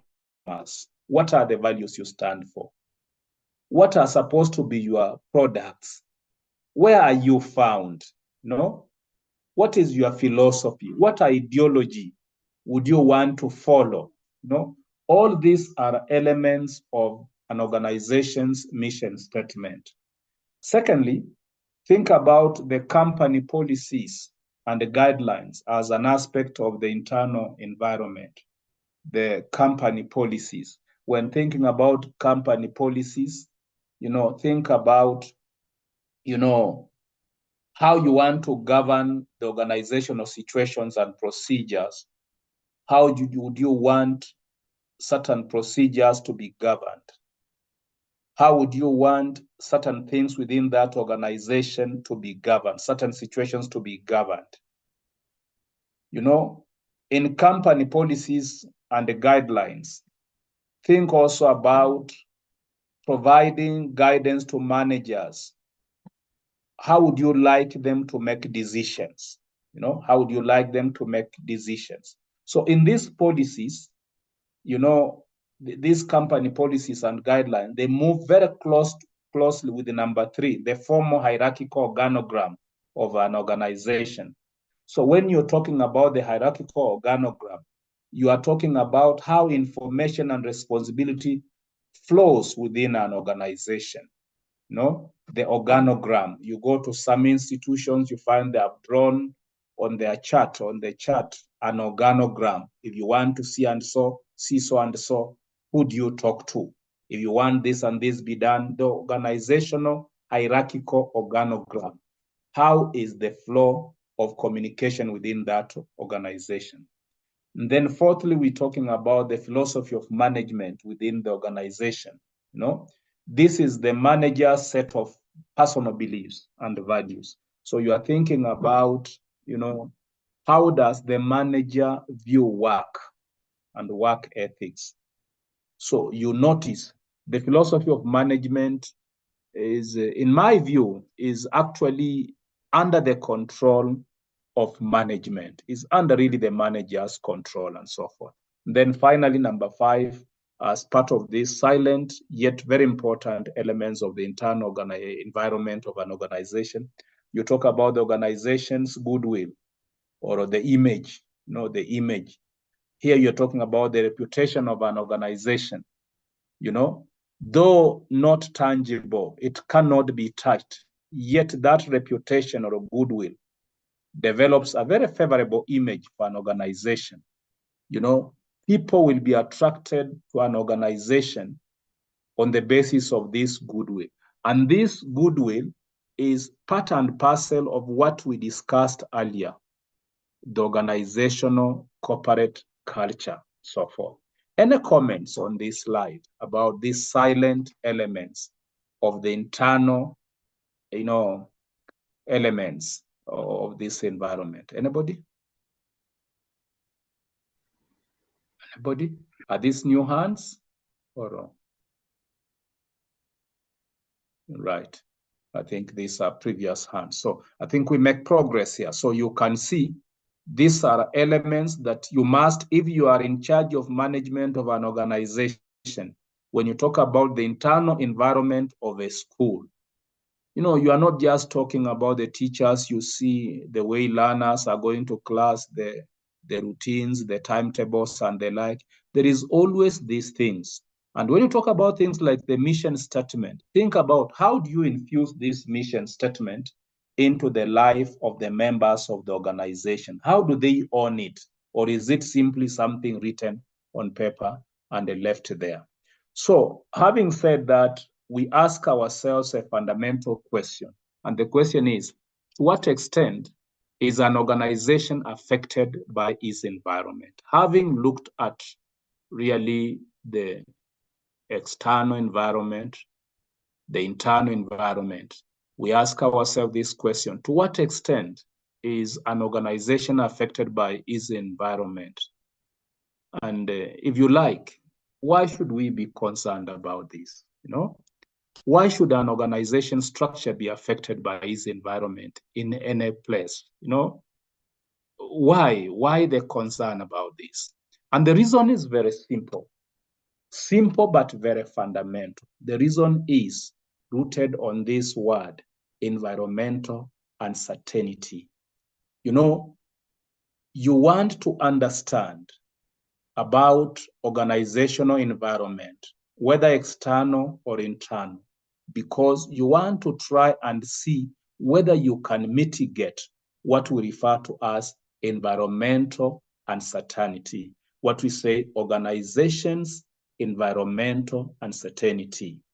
So, you know, some organizations face environments that are generally static, you know, an environment that is generally static. An environment that is generally static would be, you know, an environment with very minimal changing dynamics. You know, For example, there are no new competitors. There is no new technology coming outside there or being adopted by your competitors. Or there is very little activity by the public pressure groups to influence the organization. So when actually you are talking about organizations that face relatively static environments, we describe them as having what we call the less uncertain environment. This environment is less certainty. It is less uncertain. However, we have some organizations, or an organization can experience very dynamic environment, the opposite of static environment. You see, if you like, static environment means there are no threats, no? You are more or less sure. You are not uncertain about tomorrow, about next year.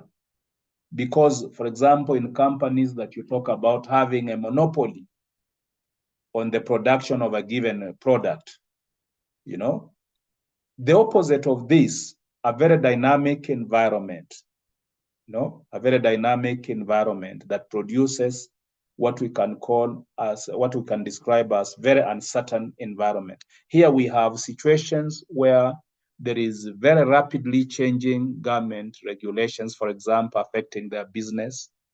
You wake up tomorrow and a new tax regime has come, it's affecting your company. You wake up tomorrow and you are told from this other day, you'll be paying for your workers the housing levy or something. You wake up tomorrow and there are new competitors, you know, not only new competitors, but even the competitors you had that you are trying to master, they have come up with a new technology that you have no control over. So you see, you have an environment that you must wrestle against. You wake up tomorrow and you discover, if you are in the sugar company, industry, the farmers are uprooting sugarcane. If you are in the tea growing industry, the farmers are uprooting tea and so forth, you know? So you have difficulties in acquiring your raw materials. So such a situation that we are describing as very dynamic environment it is, creates a very uncertain environment. So you notice, this is why we must be concerned, because we want to have an organization environment that we can master, we can have control over. So having said this, how then do we analyze this environments or these environmental characteristics to the benefit of the organization? Now, there are 5 concepts to note when trying to analyze the state of an organizational environment. 5 important concepts. You know, these concepts are going to help us define organizational environments. The first concept, we talk about homogeneity as contrasted with heterogeneity. Homogeneity to mean sameness, heterogeneity to mean otherness, different. So when you're talking about, you know, the concept of homogeneity, no, this homogeneity and heterogeneity, this refers to the number and diversity of groups that influence the organization. So homogeneity, heterogeneity. So homogeneity means that there is no diversity. You see, sameness, there is no diversity. You know, heterogeneity means there is a lot of diversity in those groups that are coming up to influence the organization. Second concept that we need to look at is concentration and dispersion. You know, when talking about concentration and dispersion. So remember, the two terms, are given in such a manner that one is the opposite of the other, so that we can be able to understand where the organization environment is tending towards. Where is it moving to? So homogeneity, look at the number and the diversity of the groups that are influencing the organization. This could be competition and so forth. Concentration and dispersion refers to the degree of the interconnection among the components of the environment. So here you look at how are the elements of the environment interconnected. For example, how do you connect the resource base, the resources you have, be it finances, be it the human resource, with the production, with the production? How do you unite those? We'll be putting all this into context when we give illustration, the next slide. Then thirdly, we talk about stability and turbulence.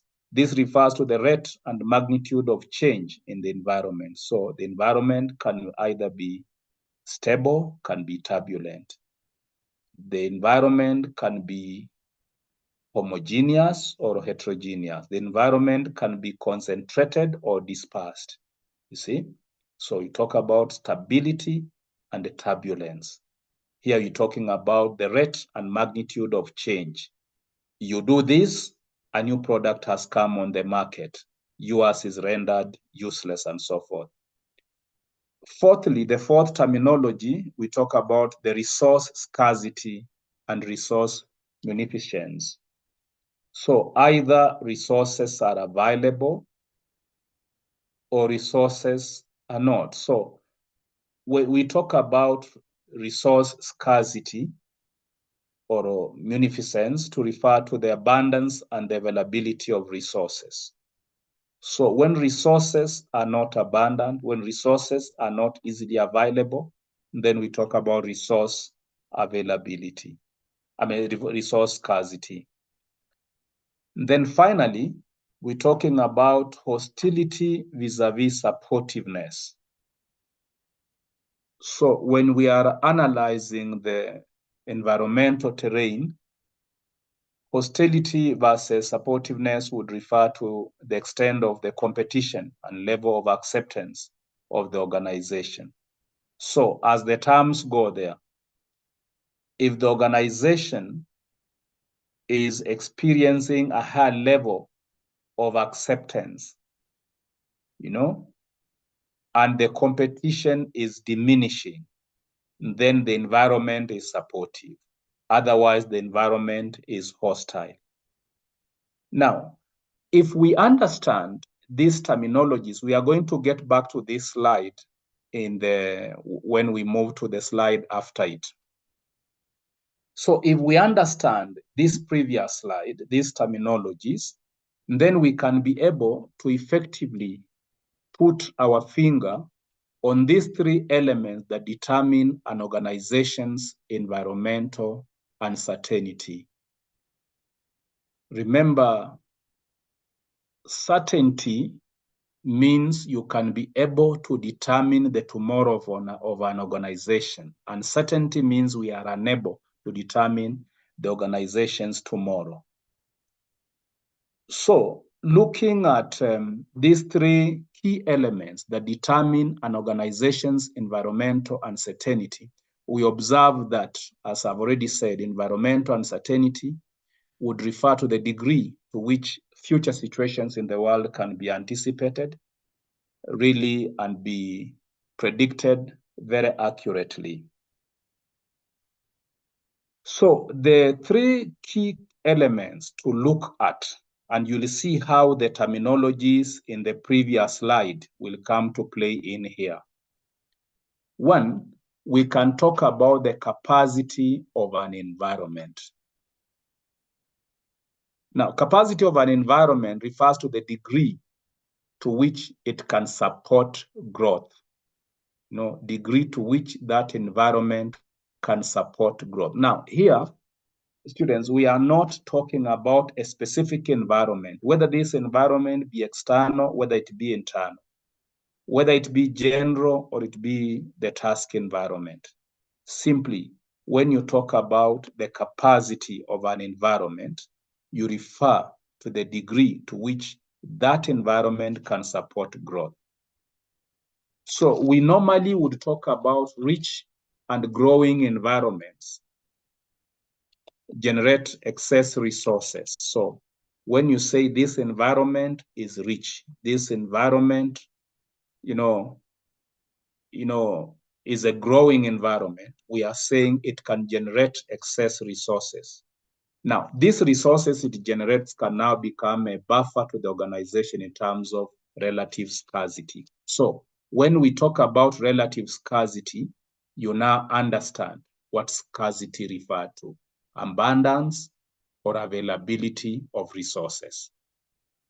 See that? So you notice now that this fourth concept helps us to understand the concept of capacity of an environment, the capacity of an environment. Now, we can also discuss the certainty or uncertainty of an organization's environment in terms of its volatility. So when you talk about the organization environment being volatile, what do we mean? See, when you talk about the capacity of the environment, you understand. The environment can be able to, is rich in such a manner that it can produce and grow more resources. These resources, for example, in terms of profits and so forth, can actually offer a buffer to this organization in times of scarcity. So here in capacity, we want to put some flesh on this. Talk about, for example, in the educational industry, educational sector, look at investing in ICT, so that an organization, an educational organization, a university, educational institution that invested heavily or had invested heavily in ICT benefited during the times of Corona. It was able to go online very effectively. So you can see the capacity. That's why we can talk about building the capacity of an organization. Now, focusing on the volatility of an organization, we observe that volatility could help us define the environment as either being dynamic or stable. So volatility defines the degree of the instability in an organization. So to what extent can we say the organization's environment is stable or it is dynamic? You'll notice in either of the two, in each of them, the organization faces threats. In each of them, the organization faces opportunities. So when there is a high degree of unpredictable change, then the environment is dynamic. See that? When there is a very high level or a high degree of unpredictable change, you see, we cannot be able to predict change with certainty. There is a high degree of unpredictability. Then the environment is dynamic. So in a dynamic environment or organizational environment, in an organization environment which is more dynamic, it means that we cannot predict the change. We cannot be able to predict a tomorrow. For example, if it is in a company that makes profit, we cannot even figure out what the profits will be like tomorrow. You see, that's increasingly dynamic environment. Think about the interest rates if you work in banks. Think about the tax regime and so forth, and come to reason that now perhaps more people are shying off from the bank loans. That would be a perfect example. So when the environment becomes more dynamic, it becomes difficult for management to predict accurately the probabilities associated with the various decisions, of course, that it makes. So you can see now how that situation of volatility comes in. So we can talk about an environment being volatile, that's very, very dynamic, or being stable. Now, finally, we can talk about this third element that helps us to determine the organization's environmental uncertainty, that is complexity of the environment. The complexity of the environment refers to the degree of heterogeneity and the concentration among environmental elements. So you remember again from the previous slide, when we talk about heterogeneity and homogeneity vis-a-vis when we talk about concentration, I said homogeneity, sameness, refers to the number and diversity of groups. Concentration refers to the degree of how the various components of the environment are interconnected. So if they are more interconnected, then the environment is concentrated. If they are less connected, then the environment is more diverse. I would like us to keep on remembering those things as we see how this one is coming up. Therefore, here we are saying simple environments are normally homogeneous and concentrated, sameness and interconnected. You see, when you say simple environments, they are normally homogeneous. That means they have more of sameness, the various facets within the organization. They are more homogeneous, and the elements of that organization are more connected, that are more concentrated. Simple environments make it easy for an organization to keep a close eye on the competition. Otherwise, if the organization environment is not simple, then it is complex. And the complex here would be characterized by heterogeneity and dispersion. For example, think about the firms that are competing in the internet connection business. You see heterogeneity. There are so many different firms coming up. Whereas, for example, firms like Safaricom, Airtel, having this, besides data, having voice, but there are other firms coming in and offering better services, better or higher competition that are focusing only on data provision and so forth. So there now, the environment becomes more complex because there is a lot of heterogeneity and dispersion. Dispersion here means that the elements involved are less connected. You can see, for example, if you are to talk about companies like Safaricom, companies that offer data, there would be other companies that do not have voice products but have data. So you see, there is a lot of disconnectedness. I'm looking for that terminology that will describe the opposite of more connected environments and so forth. So you see, these three elements help us to understand really the whole concept about organizational uncertainty. It helps us to understand the whole concept about organizational uncertainty. So, dear friends, this is really what we have had to discuss about. I would like to invite maybe a few comments on these elements. These elements are things to reflect upon. There are things to think about the organization you belong to.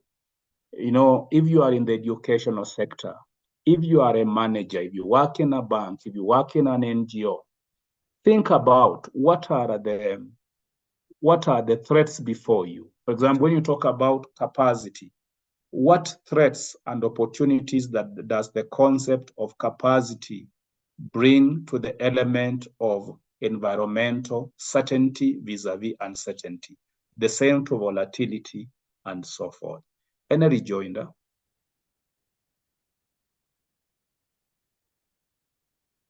Any rejoinder? Othello, is your hand up or this a previous hand? Any rejoinder?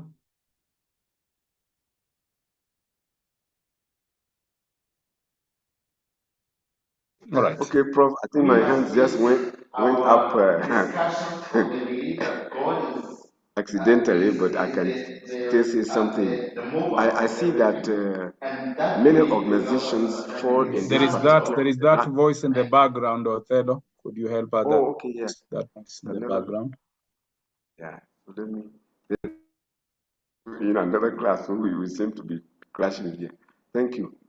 So I say that a good number of organizations fall in the third category of complexity, in that the many staff, the people who constitute these organizations are in the category of heterogeneity. So they are not homogeneous.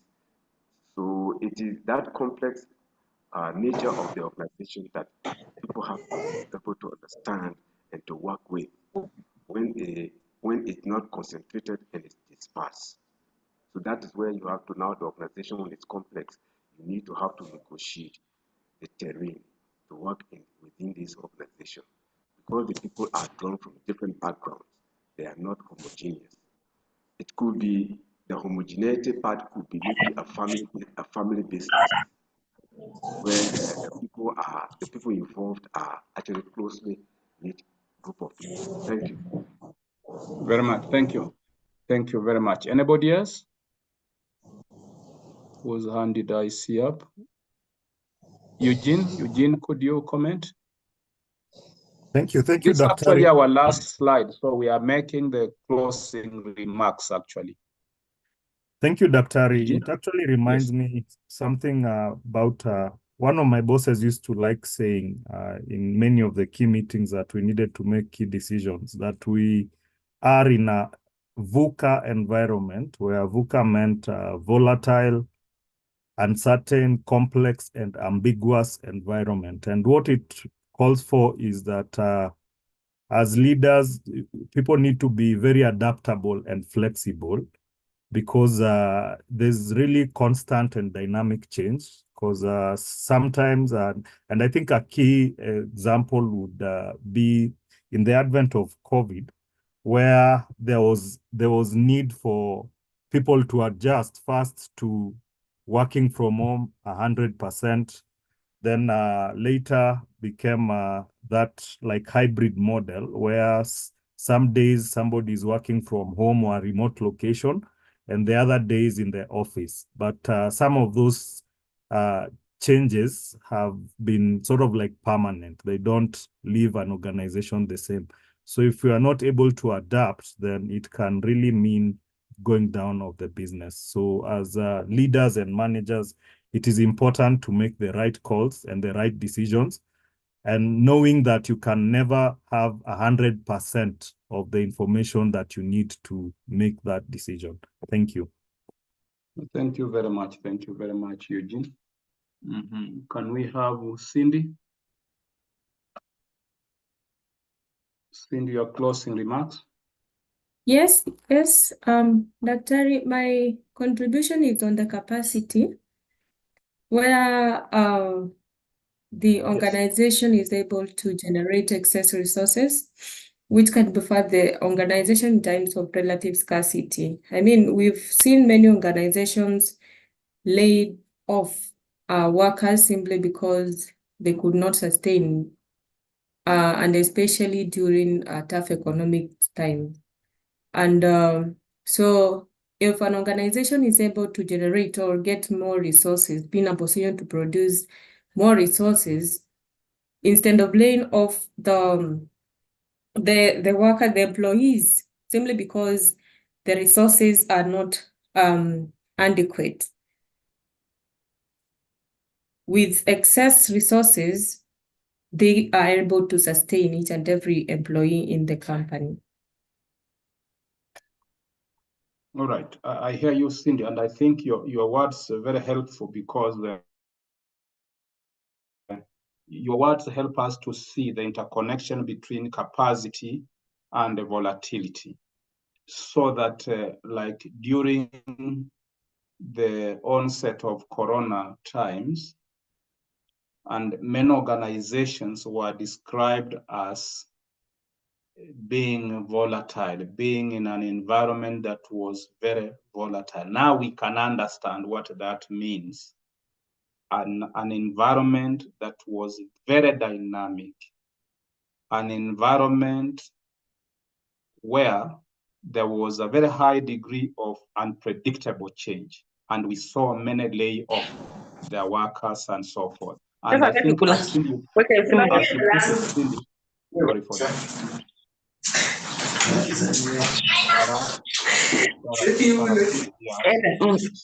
So the opposite of it, please, Sarangachi, he can't hear us. So anyway, we are concluding. So that the opposite of that, we are able to see an environment that grows capacity. That capacity is able to defend it in what you would otherwise describe as volatile times. And I think, Cindy, that was very good of you to make that connection. Maybe anybody would like to make the final call? I see Madiang, and then Nyaber, and then we close. Madiang? Yeah, thank you very much. Very interesting. Mine is just a question to you, Dr. On the portal, you've posted that the course text, organizational behavior by Marlins. I was wondering whether it's possible to get a PDF copy. Are you able to get that? No, I may not be very sure. Okay. Because that is what the university, I think, provides. Oh, okay. Okay. That's what the university provides. But perhaps what I could do is to see whatever you see on the portal is posted by, automatically by the university. Oh, by the university. Okay. Yes. Oh, yes. Okay. Madiang, Thank well you. done. Very interesting. Thank you. Nyabere, your last word. I think, Nyabere, you are the last one now. Okay, thank you, Dr. for this very informative session tonight. I was just thinking about how the politics of our country are volatile, and how it can be very difficult for especially public school managers.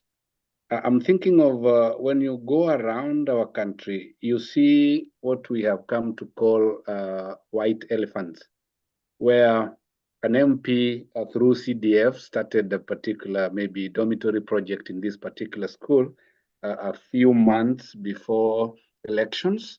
And when that MP is, voted out, a new MP comes who doesn't want to continue the former MP's project, and I can imagine how difficult the principals find managing schools, especially with that kind of political volatility.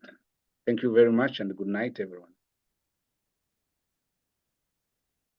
I think that's a good observation. Is an issue in business. You hear people talk about the business environment that come to being very volatile. You cannot predict. What I want us to gain from these terminologies, dear students, is that we should now be able to use these terminologies to describe organizations very easily. This organization could be nations, organization could be companies, could be various things. And I would really wish that we are able to use these terminologies to define the various environments and so forth.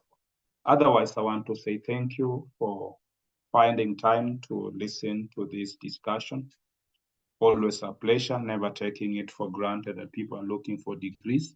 It's always a pleasure to meet and help one another come to know. Good night, everybody. Thank you, Dr. Good night. Good night. Good night. You be blessed, everyone. Bye. Good night.